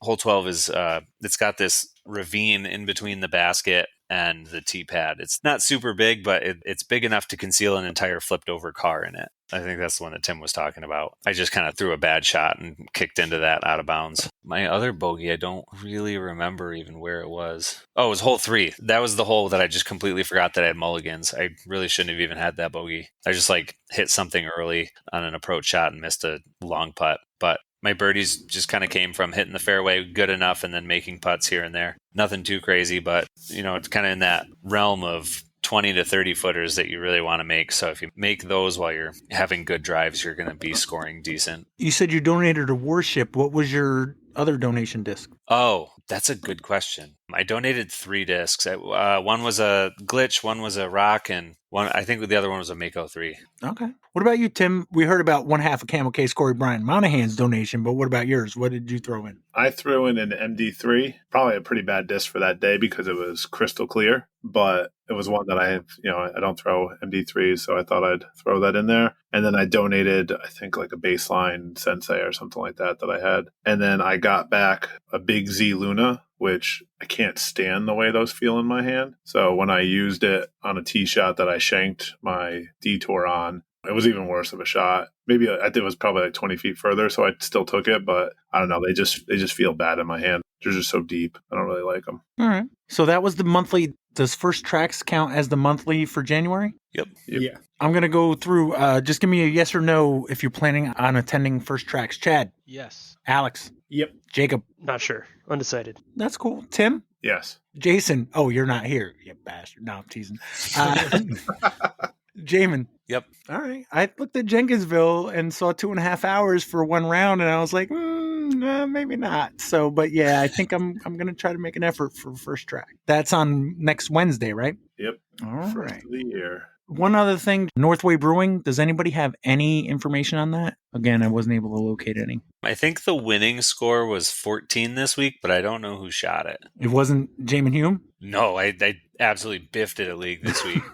That seems like a low score. Was there a tougher layout or something? The scores say it was, but I really didn't think it was. Going through my practice round, I was like, okay, sweet. I feel like I can shoot 20, 25 on this without too much of a problem. And then I shot 8. So shows what I knew. I finally made it up to that week 1 maybe, or week 2, I don't know, but I didn't get the memo about this practice round before you actually start scoring. Huge difference. I need to do this next time. Yeah. I just played it blind. I've gone in blind and shot better than I have practicing. Sometimes it's just the more you think about something, the worse off it goes. I do think I over practiced it this week. I went through 2 times. I usually only go through once, but my elbow started acting up in it, which was annoying. It twinged right around my release. So it was taking any accuracy I had out of the equation. It was a blast. I really enjoyed going up there. I wish it wasn't so long of a drive. Everybody here got time for a quiz or no? Yeah. I would love to. Yep. All right. So it looks like we got an odd number, 1, 2, 3, 4, 5, which means, Chad, do you want to be on a team of 2 or 3? Oh, yeah. I'm not prepared for this. I defer. Random.org. Ooh. You know what? Let me throw it to Jacob. Jacob, do you want to be on a team of 2 or 3? I picked the 3 last time, so I'll do 2 this time. Who would you want as your partner? I think Alex and I did pretty well together. Run that back. Sure. Okay. So a Jalix, because we got to have a Jalix. It's always Jalix. I don't know what we can do with Chad, Tim, and Jaimen, but... I definitely am no help with that. This is not where my creativity lends itself. All right. So I got 3 rounds of trivia. Each team are going to pick a category. The first 2 categories to get picked will be used. If it's close or there's a tie, we'll use the 3rd category, but otherwise we'll use that the next time. Jacob and Alex, would you like category 1, category 2, or category 3? You tell me. Number 1. Let's go for it. Sounds good. All right. Question 1, category 1. What is the only current Arabic number which cannot be expressed in Roman numeral? What is the only current Arabic number which cannot be expressed in Roman numerals? I guess it's 0. That would be my guess, yeah. I can count 1 to 10 in Roman numerals, so I'm assuming 0 has got to be it. Yeah, I'm going to go with it. You guys good? Sounds good. Let's go 0. Is the 0 a disc? By pronunciation. The XERO is a disc, Mm-hmm. so I feel like we can go yes safely on that one. Yeah, sounds good to me. You guys agree? Yep. Jaimen, would you pronounce the XERO 0? Yeah. Okay. Innova Champion Discs, November 22nd, 2021. I think that's the only question I had a question with as far as if it counts or not. Chad, Tim, and Jaimen, what category? 1, 2, or 3? 2 sounds like a birdie to me. You guys like 2? I like it. Works. All right. Question 1, category 2. In a 1996 comedy, basketball fans Mike O'Hara, played by Daniel Stern, and Jimmy Flaherty, played by Dan Aykroyd, have lots of what type of pride? In a 1996 comedy, basketball fans Mike O'Hara, played by Daniel Stern, and Jimmy Flaherty, played by Dan Aykroyd, have lots of what type of pride? I've got an idea. All right, I don't. Me neither. This reminds me of a movie where they kidnapped Damon Wayans, the star player of the Boston Celtics. So I think Celtic Pride. I think it was the Celtics. Okay. I have no idea at all. It was a terrible movie, but Celtic. Or Celtic, if you pronounce it, Irish. Do you guys agree? I like it. That's better than anything I could come up with. Is the Celtic or Celtic a disc? Wait, wasn't the Celtic an answer before? I think that was a disc before. I like that reasoning. I don't remember it, but I like your I reasoning. think it was a few months ago, so I feel like I want to say yes because it popped in my head that it was asked before. I'm game. Okay. You guys agree? Yes. Yep. I'm sorry, no. I'm not saying it's never come up because from what I understand, you're like a Rain Man of disc or no disc. Yeah, it sounded like something that's come up before, but maybe I was wrong. I'm here for the trivia. I'm going to be almost completely useless unless I have physically touched one of these discs. I do not know random discs. Jacob and Alex, category 1 or category 2? I have no strong feelings either way. Yeah, let's just do 1 again. Sure. All right. Question 2, category 1. Following Hank Aaron's retirement, both the Braves and Brewers retired what uniform number? Following Hank Aaron's retirement, both the Braves and Brewers retired what uniform number? I don't know. It's like 50 something, isn't it? I am 50, not a 51 sports maybe? person at all. This is 51 is the number. Yeah, I'm trying to think of what would make a reasonable disc name. Oh, yeah, that's... I don't even know. I might be thinking of something completely different anyway, so I have no clue. 51 was the number that was jumping into my head, but I don't know where that came from. Yeah, more than anything I've got, so I'm okay to run with it. Let's do it. Going 51? Sure. I think that was Bernie Williams from the Yankees. It is Bernie Williams, Okay. yeah. Sure. What do you got? Could not have told you. I want to talk about Rain Man. This is a game I used to play when I was a kid. I can name almost all sports players that I know and their numbers. I'm like weird with it. So his number is 44. Okay. Nice. The most powerful handgun in the world, huh? Ooh, that might be helpful. Yeah, that might be actually. All right. Can't argue with that. 44. Do you guys agree? Yes. Yep. Is the 44 a disc? Wow. Now I want to go with Chad's logic on the next part and say yes. What's my logic? That it's actually something that's not just a number. Yeah, Oh, Colt gotcha. 44. Magnum 44. The Innova has a Colt, right? But it's not a Colt 44. No, it's, yeah. Yeah, it's a Colt, yeah.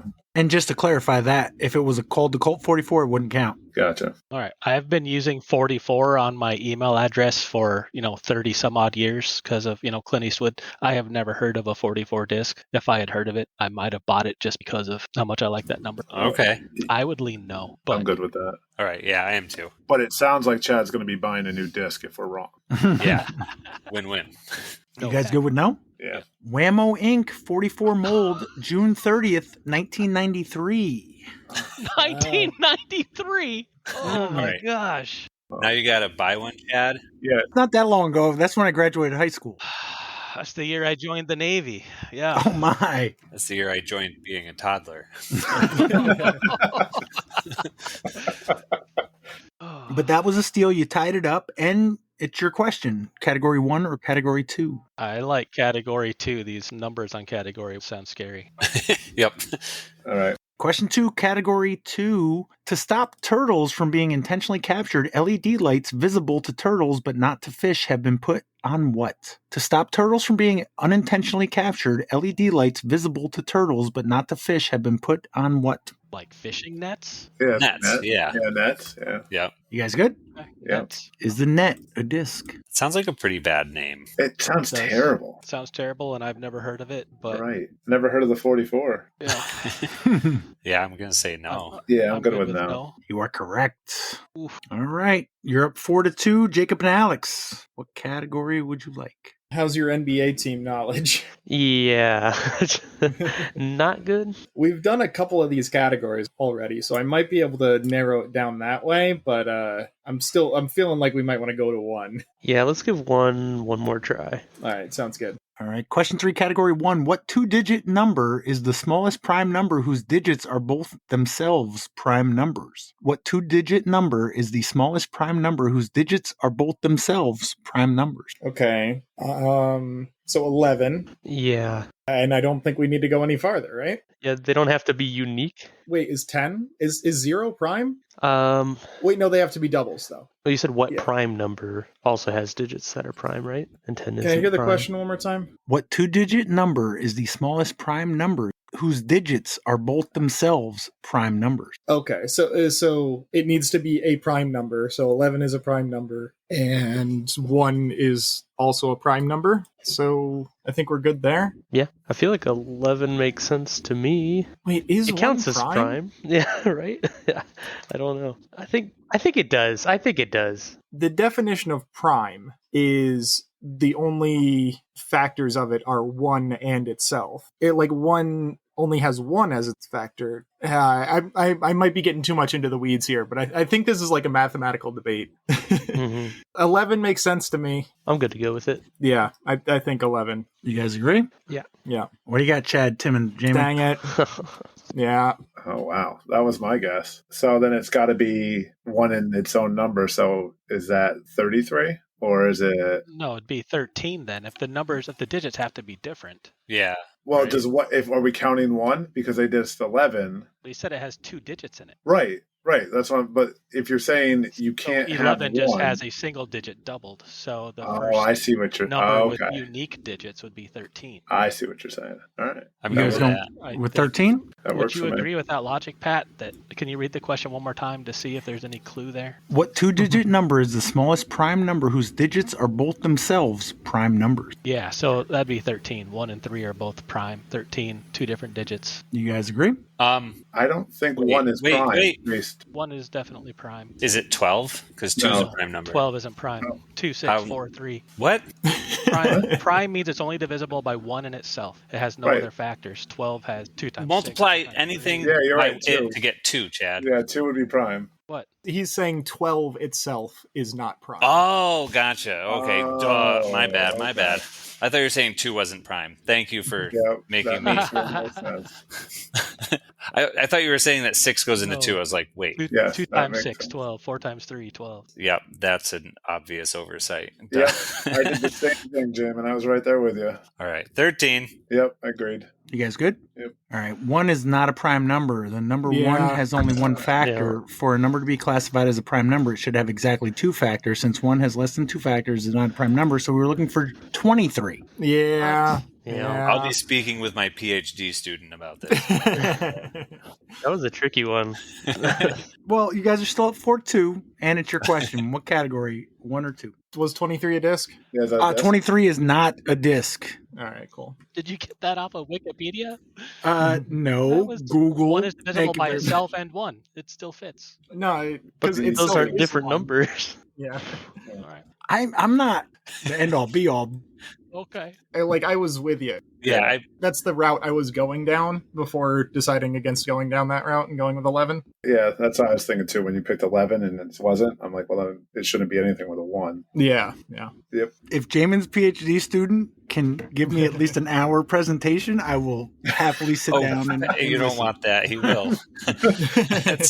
I don't know if you know this, but Justin Muccelli is a PhD student in mathematics at RPI right now. Oh, I was about Yeah. to say we can have the PhD student on for next week to give us that thing. But He's been looking for a reason to come on. There you go. Talk about prime numbers. Yep. Yeah. hour-long prime numbers. Chad, Tim, and Jaimen, what category? 1 or 2? Do you guys want I to still like delve 2. into more numbers? I like 2. Yeah, I'm good with 2. That's fine. All right. Question 3, category 2. The F-100 was the first fighter of what type? The Convair B-58, the first bomber. The Concorde, the first airliner. The F-100 was the first fighter of what type? The Convair B-58, the first bomber, and the Concorde, the first airliner. I have an idea. Go ahead.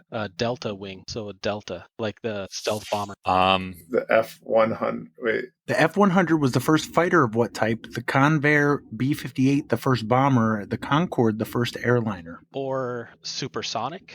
I like that Either more. Delta wing or Yeah. supersonic. I like supersonic. You like supersonic better than Delta wing? Okay. Yeah, because I think the Delta is more that 58 bomber. Well, wasn't the F-100, wasn't that the precursor to what was the stealth fighter? What is it that I always think of the Fs as like the, what do you want to call them? The jet fighters. Yeah. So I'm going to come at this from a totally different angle. The Seattle Supersonics. Yeah, basketball. Oh, There we go. yeah, Supersonic. Yeah, supersonic. That makes I it. Yep. stand corrected. Good job, Yep. Jaimen. Supersonic. Yeah, I like that. Nope. Still your answer, Chad. You guys go with that? Yep. Is the supersonic a disc? I really thought I was going to be able to steal that one. I know the Sonic is. Yeah. So there is a supersonic. There is? Yeah, it's another Innovadisc. I don't know if it's PDGA approved, but I do believe that it exists. All right. Good. I'm good with that. You guys agree? Yep. From my research, there's a company called Supersonic, but not a disc called Supersonic. Huh. There's a Sonic, but Reminds me of Seinfeld, the super salad. Not soup Oh. or salad. Is the soup or Sonic? Speaking of Seinfeld, happy Festivus. for the rest of us, Yeah. they got like 5 discs, Supersonic discs. One The second. airing of grievances. Yes, Mm. let's do that. Got You got a lot of Jaimen, you got a problems with grievance people. you want to air? What do you got for Supersonic? 1 second. I'm finding the link on my computer, and I'll post it in the chat. I mean, last week he Oh. got, what was the one? The rock, not the rock. The J. It was a version. The J. Oh my gosh. There Or- it is. Yeah, that's it. There's an Innova Supersonic. Weighs in But at Is I- it, is it 12 grams. PDGA approved, though? That's what I was saying. Is I don't think it is. 112 grams. Damn. All I looked at was the PDGA approved. It says approval 9/19/2007. Yeah. Could that be one that got disapproved? It says it's a disc dog toy, so great thumb traction. September 19th, 2007. But it's also discontinued. Interesting. I bet the Whammo 44 is also. But yeah, I was gonna say, out of production doesn't mean.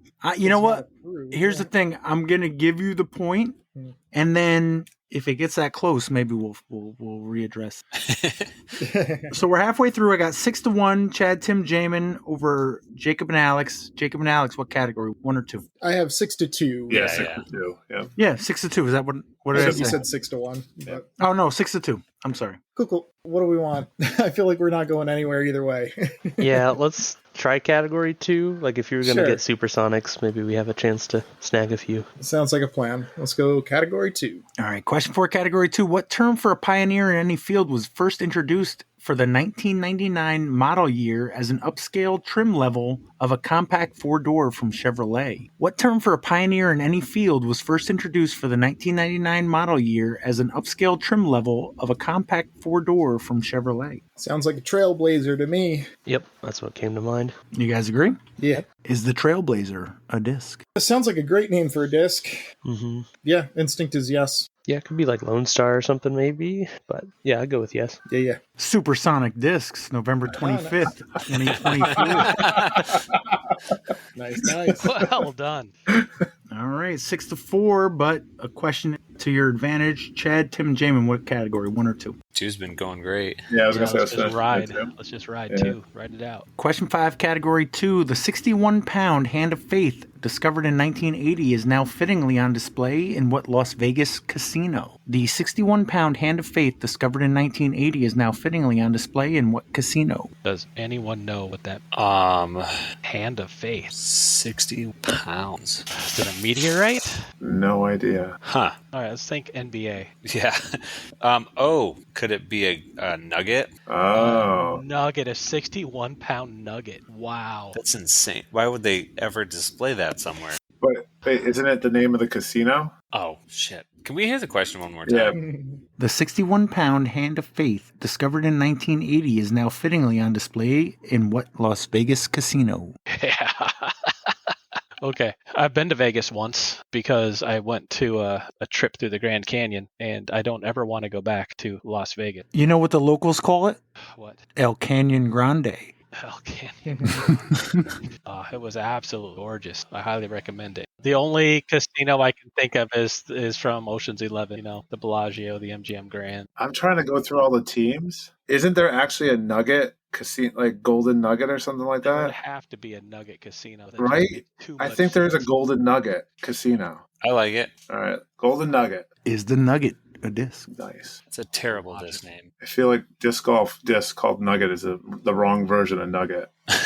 I think no. I lean no on almost everything, and thus am wrong too often. But this one is intriguing. I think it could possibly be a yes, but I'm good with it. Oh, think about it. Actually, you could be getting. I'm okay with. I'm thinking about another term of nugget. It might be right. I'm gonna bounce it to you, Jaimen. I'm good either way. Yeah. I have no strong feeling either way. But this is the first one that actually called to me as a yes. Let's go with yes then. I feel like we've been knowing a lot of these. We have been negative so far. All right, let's go with yes. You guys agree? Yes. Supersonic disc. I'm sorry, no. All right. But it's still 7-4. 4 questions left. Jacob and Alex. Category 1 or 2? 4 questions total, or 2 each, or 4 each? 2 each. So 4 total questions. Yeah. Do you want to try and finish it out? Yeah, I'd say we could finish out 2. Sure, let's do it. Final question, category 2. In the mid-1990s, the Park Service attempted to repopulate Yellowstone with what predator, which was driven out in the 1920s because it was seen as a risk to people and livestock? In the mid-1990s, the Park Service attempted to repopulate Yellowstone with what predator, which was driven out in the 1920s because it was seen as a risk to people and livestock? Do you have a guess? Because I have a pretty good one. Nothing immediately. Is Timberwolves? Oh, yeah, I think that makes sense. Yeah, threats to livestock, threats to people. And, I feel like you always hear about repopulation of wolves and stuff. And it's a team, so. Sure, yeah, let's run with You guys it. agree? Let's go with the Timberwolves. Is the Timberwolf a disc? So there's a regular wolf. Does that mean there would be a Timberwolf? It's another one of those, kind of obscure, but, it sounds like a good name. Yeah. Kind of Lone Star, but, I don't know. Yeah. I'm with you that it sounds like a good one, so I'm happy going yes. All right, yeah, let's go with it. Daredevil Discs, January 19th, 2007. Nice. I thought I was done with NBA until Supersonic Disc came out with the Trailblazer a couple months ago. I thought we were done with it too, so I'm glad we were able to fit one more in. There can't be that many team names left. It might be because I grew up in South Dakota, right next door to Wyoming with Yellowstone. That sounds like the easiest question I've ever heard you ask. That was the first one I knew, right? Like, as soon as he finished, I was like, oh, I know the answer. I had to, keep my mouth shut right off the bat. Because I'm like, Exactly. I'm going to say I almost this. hit mute. Yeah. Bite your tongue. Yeah, Tim would have been talking about Beth and Yeah. the whole Dutton clan. All right. Chad, Tim, and Jaimen, you're up by 1, 7-6. Question 4, category 1. According to the song, The 12 Days of Christmas, how many gifts in total did my true love give to me? 364. According to the song, The 12 Days of Christmas, how many gifts in total did my true love give to me? 364. 12 factorial. So 12 Nope, times it's 17 divided 364. by 2, I mean. It's 364. I just want to know how you know that. So I don't agree. we had a Christmas party at work this week, and I do trivia every Christmas for our work party, and this was one of the questions I came up with. So this is kind of cheating for me. No, explain. How? What do you mean? I Googled it. When I had to put trivia together for my work office, I Googled trivia questions for Christmas, and this was one of the questions. Yeah, but still, break it down. It should be 78. Which one of those gifts counts as more than 1 for each of its numbers? Because you go through the song once, twice, 3 times, 4 times, 5 times, 6 times, 7 times, and it's every time you're getting more and more and more. You're getting...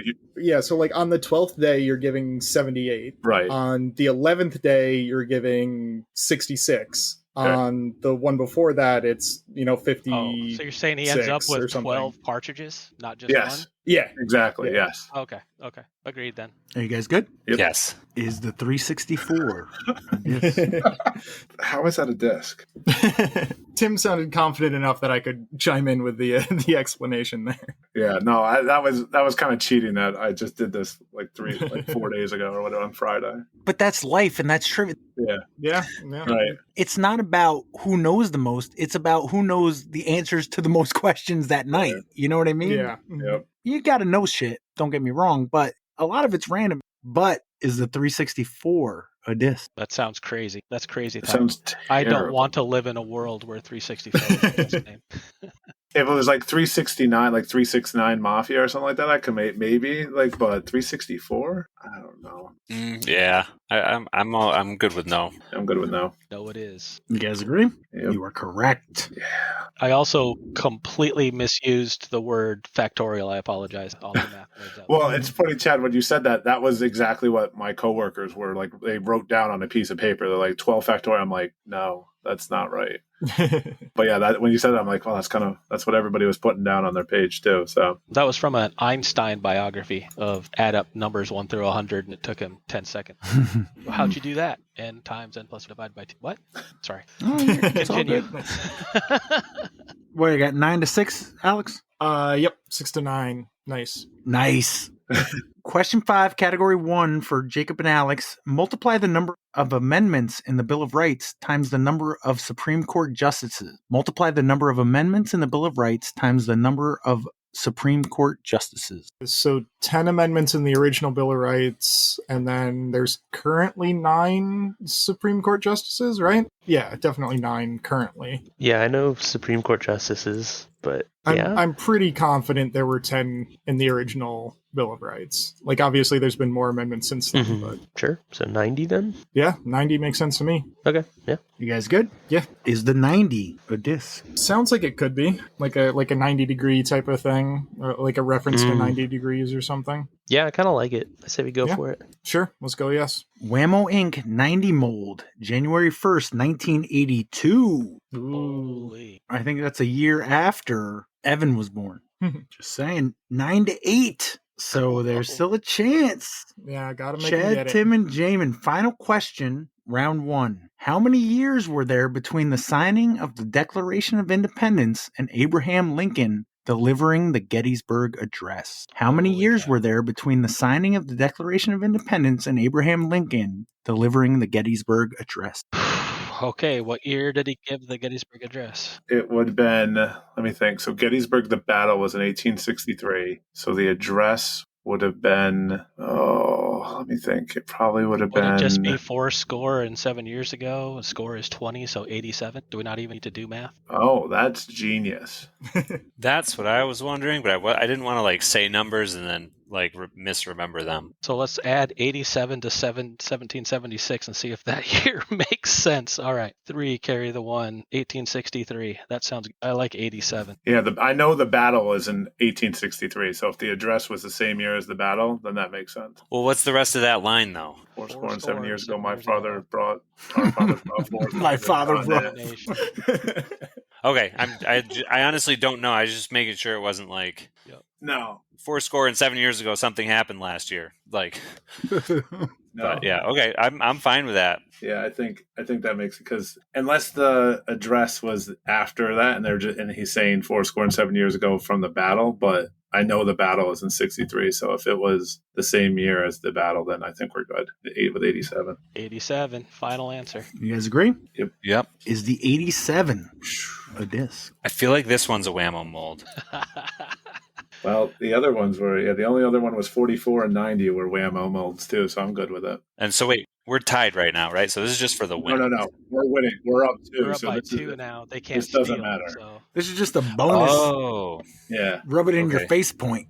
just gravy. Let me flip a coin. It came up heads. What does heads mean? that Go with Jaimen. yeah. Heads being go with Jaimen. This is a thing in the Navy we called in nuclear power school.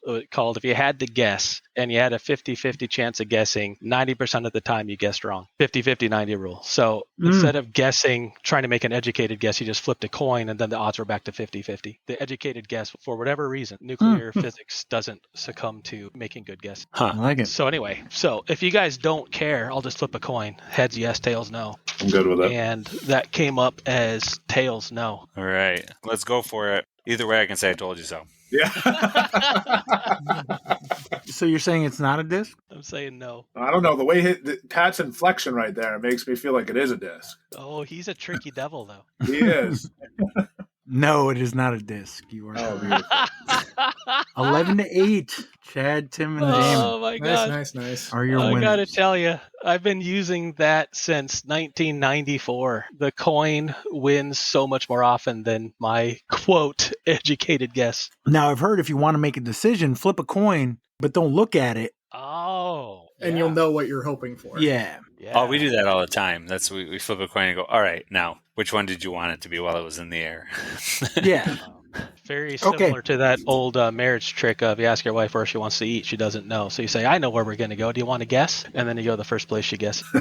Oh. Chad, what's your plan for 2025, disc golf wise? So I think I am done playing MPO tournaments. So I'm just going to stick to MP40 for my usuals and MP50 for the A tier. So I want to play some DGMT, the Disc Golf Masters Tour. I want to try to guess which tournaments you are going pick for the Hudson Valley Disc Golf Podcast Player of the Year. And just realize that I've turned 49, so next year I will have to include MP50. I'm just throwing it out there.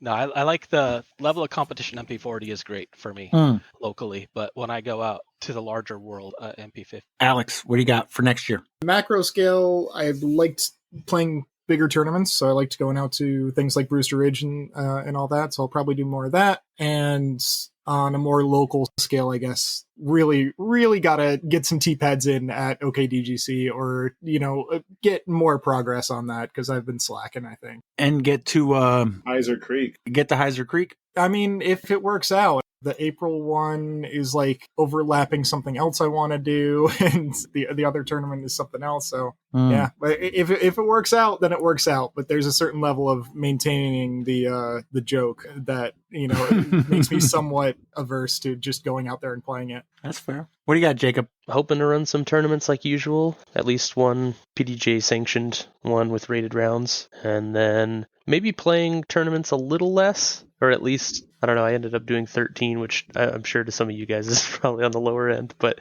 suddenly I was, I say that now, and then, come April, I'll have signed up for like 6 within a 2-month span or something, so yeah, we'll see.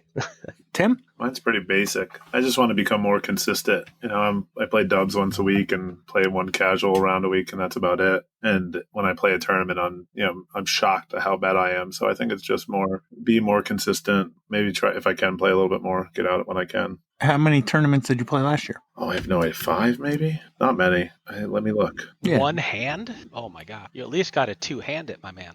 Yeah, no, with 3 young kids, it's tough to get out and play a lot of tournaments when it takes up the whole day, and I leave my wife with 3, as I call them, demons.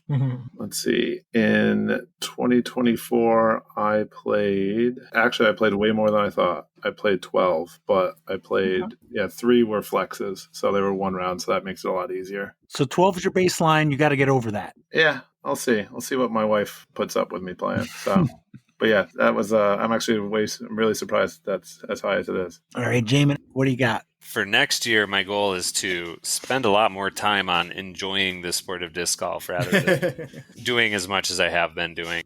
I love building courses and I love doing a lot of things, but it's a pretty, at the end of the day, tiring thing to do on the level that I've been doing it on. So my goal for this year is to get back into the swing of playing a lot of tournaments and actually practicing. And I don't think I've played a round of disc golf in like 2 years that was just like purely just to go play and have fun. So I need to do that. I need to be doing that a lot more. And so that's my goal, is just to play more disc golf, practice when I can, and do more for myself. How many tournaments did you run or help run this year? That's a great question. I think I only ran like 5 tournaments, maybe. Only.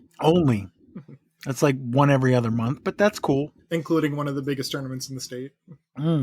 Sponsored by Driven by Innova, sponsored by New Country Toyota of Saratoga Springs. Nice. Does anybody else have anything before we go? We'll record again, but it won't be released in time for the next monthly. So, right? I think that is how that works. Yeah, no, Yes. you're right. Yeah, first tracks, J Park, first day of the year, January 1st at J Park. J27, get your tags, get all that going. I want to say they'll start taking registration at 10 or something like that. Yeah, this is one you don't sign up for ahead of time. You just get in line. Yeah. Just Yep. try to get there Yep. early. I would have mentioned Wedge has a monthly yesterday.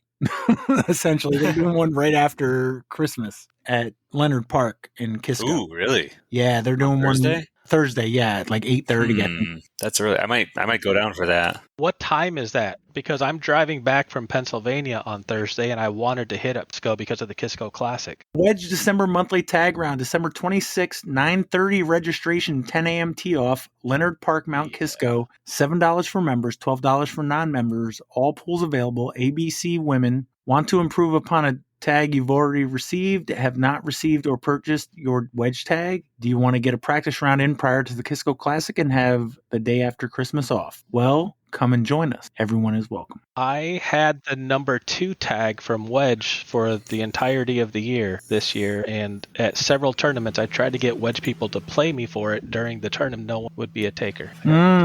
So I still have that. I had the 1 tag in the Discap tagline for a while, but Tim Giardini whooped my monkey ass at Porcupine Springs at the July monthly, and tying his course record. And I never played another tag match after that. Do you think that the number of people at the first tracks is higher or lower than the last 2 years? What was it last year? It was 105. Was that right? Or 106 because somebody showed up later? That part checks out. If it's going to be as cold as it has been this week, I bet it's lower. That's I think true. it's supposed to be a lot warmer next week. Yeah, as I heard, it's supposed to jump up. Today and yesterday were a little bit of an anomaly. I'll take the over. Yeah. I'm looking at my forecast app and it says 43 on Sunday. Yeah, rainy, but yeah. Rainy, but 43. Yeah. So The rainy will get rid of all the snow. That's, theoretically. Yeah. And then replace it with a bunch of ice. That's a fair assumption. So thank you, Alex, Jacob, Tim, Jaimen, Jason, and Chad, and sweet up Hudson Valley. Thanks, guys. Thanks, Pat. Thanks, Pat.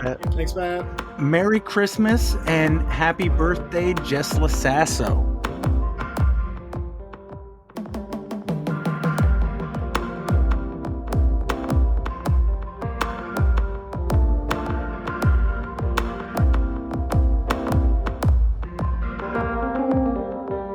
I did have one thing. I was curious, have you considered picking the tournaments for Player of the Year before the season really gets into the swing of things? Yeah, so people like myself can plan that out if, Well, the problem with that is that sometimes tournaments get added. They don't get announced until a month beforehand, and you don't want to assume that it's going to happen, especially if it ends up overlapping with a big tournament that people go to instead. Mm-hmm. I thought about this after you talked about it last time, Pat, and I think one thing it does add is if you keep track of it as it's going. So even if you say, hey, this is coming up in the next month after registration posting, or we're going to add this to it. After the event, you add the points, and then you can give your season long so people have an idea of where they stand already. It's an extra talking point. It's an extra little thing. It adds maybe it's something that somebody's thinking about in a tournament when they're 2 points back or something like that, and we're in a November tournament. So it doesn't necessarily need to be right now that you're coming up with the list, but you could, after the registration post, you could say, hey, this is going to be one of the ones that are there, because you kind of know what's coming up, and then it adds a little dynamic to Discap Land or Wedge and all that as far as getting more points for Player of the Year. Sounds like Tim Goyette's adding extra work, but that's cool. Yeah, right? I did volunteer to do it for you, Pat. The only thing I would say is that if we do 10 or 12 events, you can figure out what 8, 10 of them are. Yeah. The only example I would give is the Wilcox Winter Wonderland. That might have been added last year as a last minute. I didn't know about it. Right. Now going into this next year, I know that that's a possibility as an event. I try to make this as democratic as possible, but understanding that I've got to do all the math and shit. You know what I mean? It's Sometimes twice. I would love to add the flexes this year. If Mike Schwartz does the flexes, but there's only going to be one winner of all the flexes, because a one-round tournament is not fair to say Jaimen when he wins. What did you win this year, Jaimen? I didn't win much. I'm not a great You example. won a this year. tournament, right? Yeah, it was a Electricity Classic. Yeah, which counts towards the player of the year. So Jaimen wins Electricity, that's worth 3 points. Tim Goyette winning Flex number 3, one rounder on a day that he just felt good. I don't know if that merits the same 3 points that Jaimen got. But I do appreciate the fact that Mike does those, and you're talking, 4 events into a final. I appreciate you think that I can win an event, so I really appreciate that. There's some that are going to be set in stone. So what I haven't done in the past is mention them. What's the first one that we did this past year that counted? Maybe Blatnick Breeze, Fools Fest. Yeah, either Blatnick Breeze or Fools Fest, yeah. We'll just try in the future to say, hey, everybody, Fools Fest is coming up. That's going to be in the player of the year, right? And if they agree, yeah. So I see your point, Tim, and we'll incorporate that in the future. If Justin Chu wins the MP40 Fools Fest again, that'd be 3 years in a row. And I talked to Adam Gutman, as he was handing him the trophy, that we should rename it the Justin Chu Fest going forward. He just dominated the last 2 years. He's so good. Yeah, we got to play him. You want him in January? Yes, I do. Yeah? Yeah, All right. Sony Kill? I like it. Yeah. You heard it here first, folks. Well, Antonio Albert said the same thing, and then it didn't happen. The first match against Wedge. I was going to say just about the Player of the Year thing that as a tournament director, I would throw that up on disc golf scene if it was a certain, you know what I mean? Oh, now we got sponsors for play. Now we're talking, Pat. But I also understand that it's a boatload more work to figure it out ahead of time. So I'm fine with it not. But I do think being a tournament that has that is a valuable advertising part for that tournament, I think. So you got driven by, you got presented by, and now you have, what would we call it? Points towards Player of the Year. Yeah, there you go. That's the only stipulation is it has to be in the title. The only thing I would say is that we'd have to be able to potentially add something later. I don't think it handcuffs you at all. No, I don't think it handcuffs you at all. I do think that the events are each year, they're more like set in stone because you're running out of dates to actually run stuff. Yeah. You know what I mean? So we could try to do it earlier. I'm not opposed to it. You're seeing the X's and O's of it and going, ugh. Yeah. I get it. Yeah. We'll I was just thinking spreading the math out over the year might, be a little easier on you. I get that. And also you don't have the Joe Cairns of the world, griping at you. Just giving him some shit for it. Not really. Math is going to be a lot easier on him because Tim Goyette's going to be doing it. He's also correspondent Joe Karen, so he's allowed to. That's fair. That's fair. Any thoughts on doing a different scoring? Maybe bring this topic up, taking it too long, but scoring it maybe more of like how the PDGA does just their PDGA points. So it's based more on like the number of people you've beat rather than just, points for top 3. Now, that would be something that Chad would say because Brian Bickersmith played in a bunch of tournaments where like 3 people showed up and he was guaranteed podium. But I don't know. I mean, it's all recount. I mean, there wasn't a lot of thought going into it, to be honest with you. It's just for fun. And Pat, if we're making this all really serious, you need to come up with a tag. If you're doing tags for Patreons, you need to do a tag for Player of the Year. That's fair. No, that's fair. It could all be in one thing. I just think that if we do tags, it's got to be everybody who participated last year in Skip Ace. That would be your tag number. Yep. If you've won a Skip Ace in the past, you should get a 1 tag that stipulates the year. I'd have to figure out if there were any Patreons that didn't participate in Skip Ace, they'd get a separate tag, And then Players of the Year should get a tag too. We're not in the 100 yet, so if you include Skip Ace and all these extra tags, I just have to find a company that would be cool doing these extra tags. I might know a guy that does tags and patches for you. I just like the simple white tag with the logo on it, Yeah. Nothing fancy about it. What about, instead of a tag, a disc with a nice custom stencil on? I know a guy. Actual dye job stencil. Just get a batch of plain white discs. MVP does their Dyer's Delight discs. Mm-hmm. That's a pretty simple order to figure out. Anything last minute that we haven't talked about that anybody wants to talk about? All right. You guys giving me a lot to think about, you motherfucker. I mean, you gentlemen.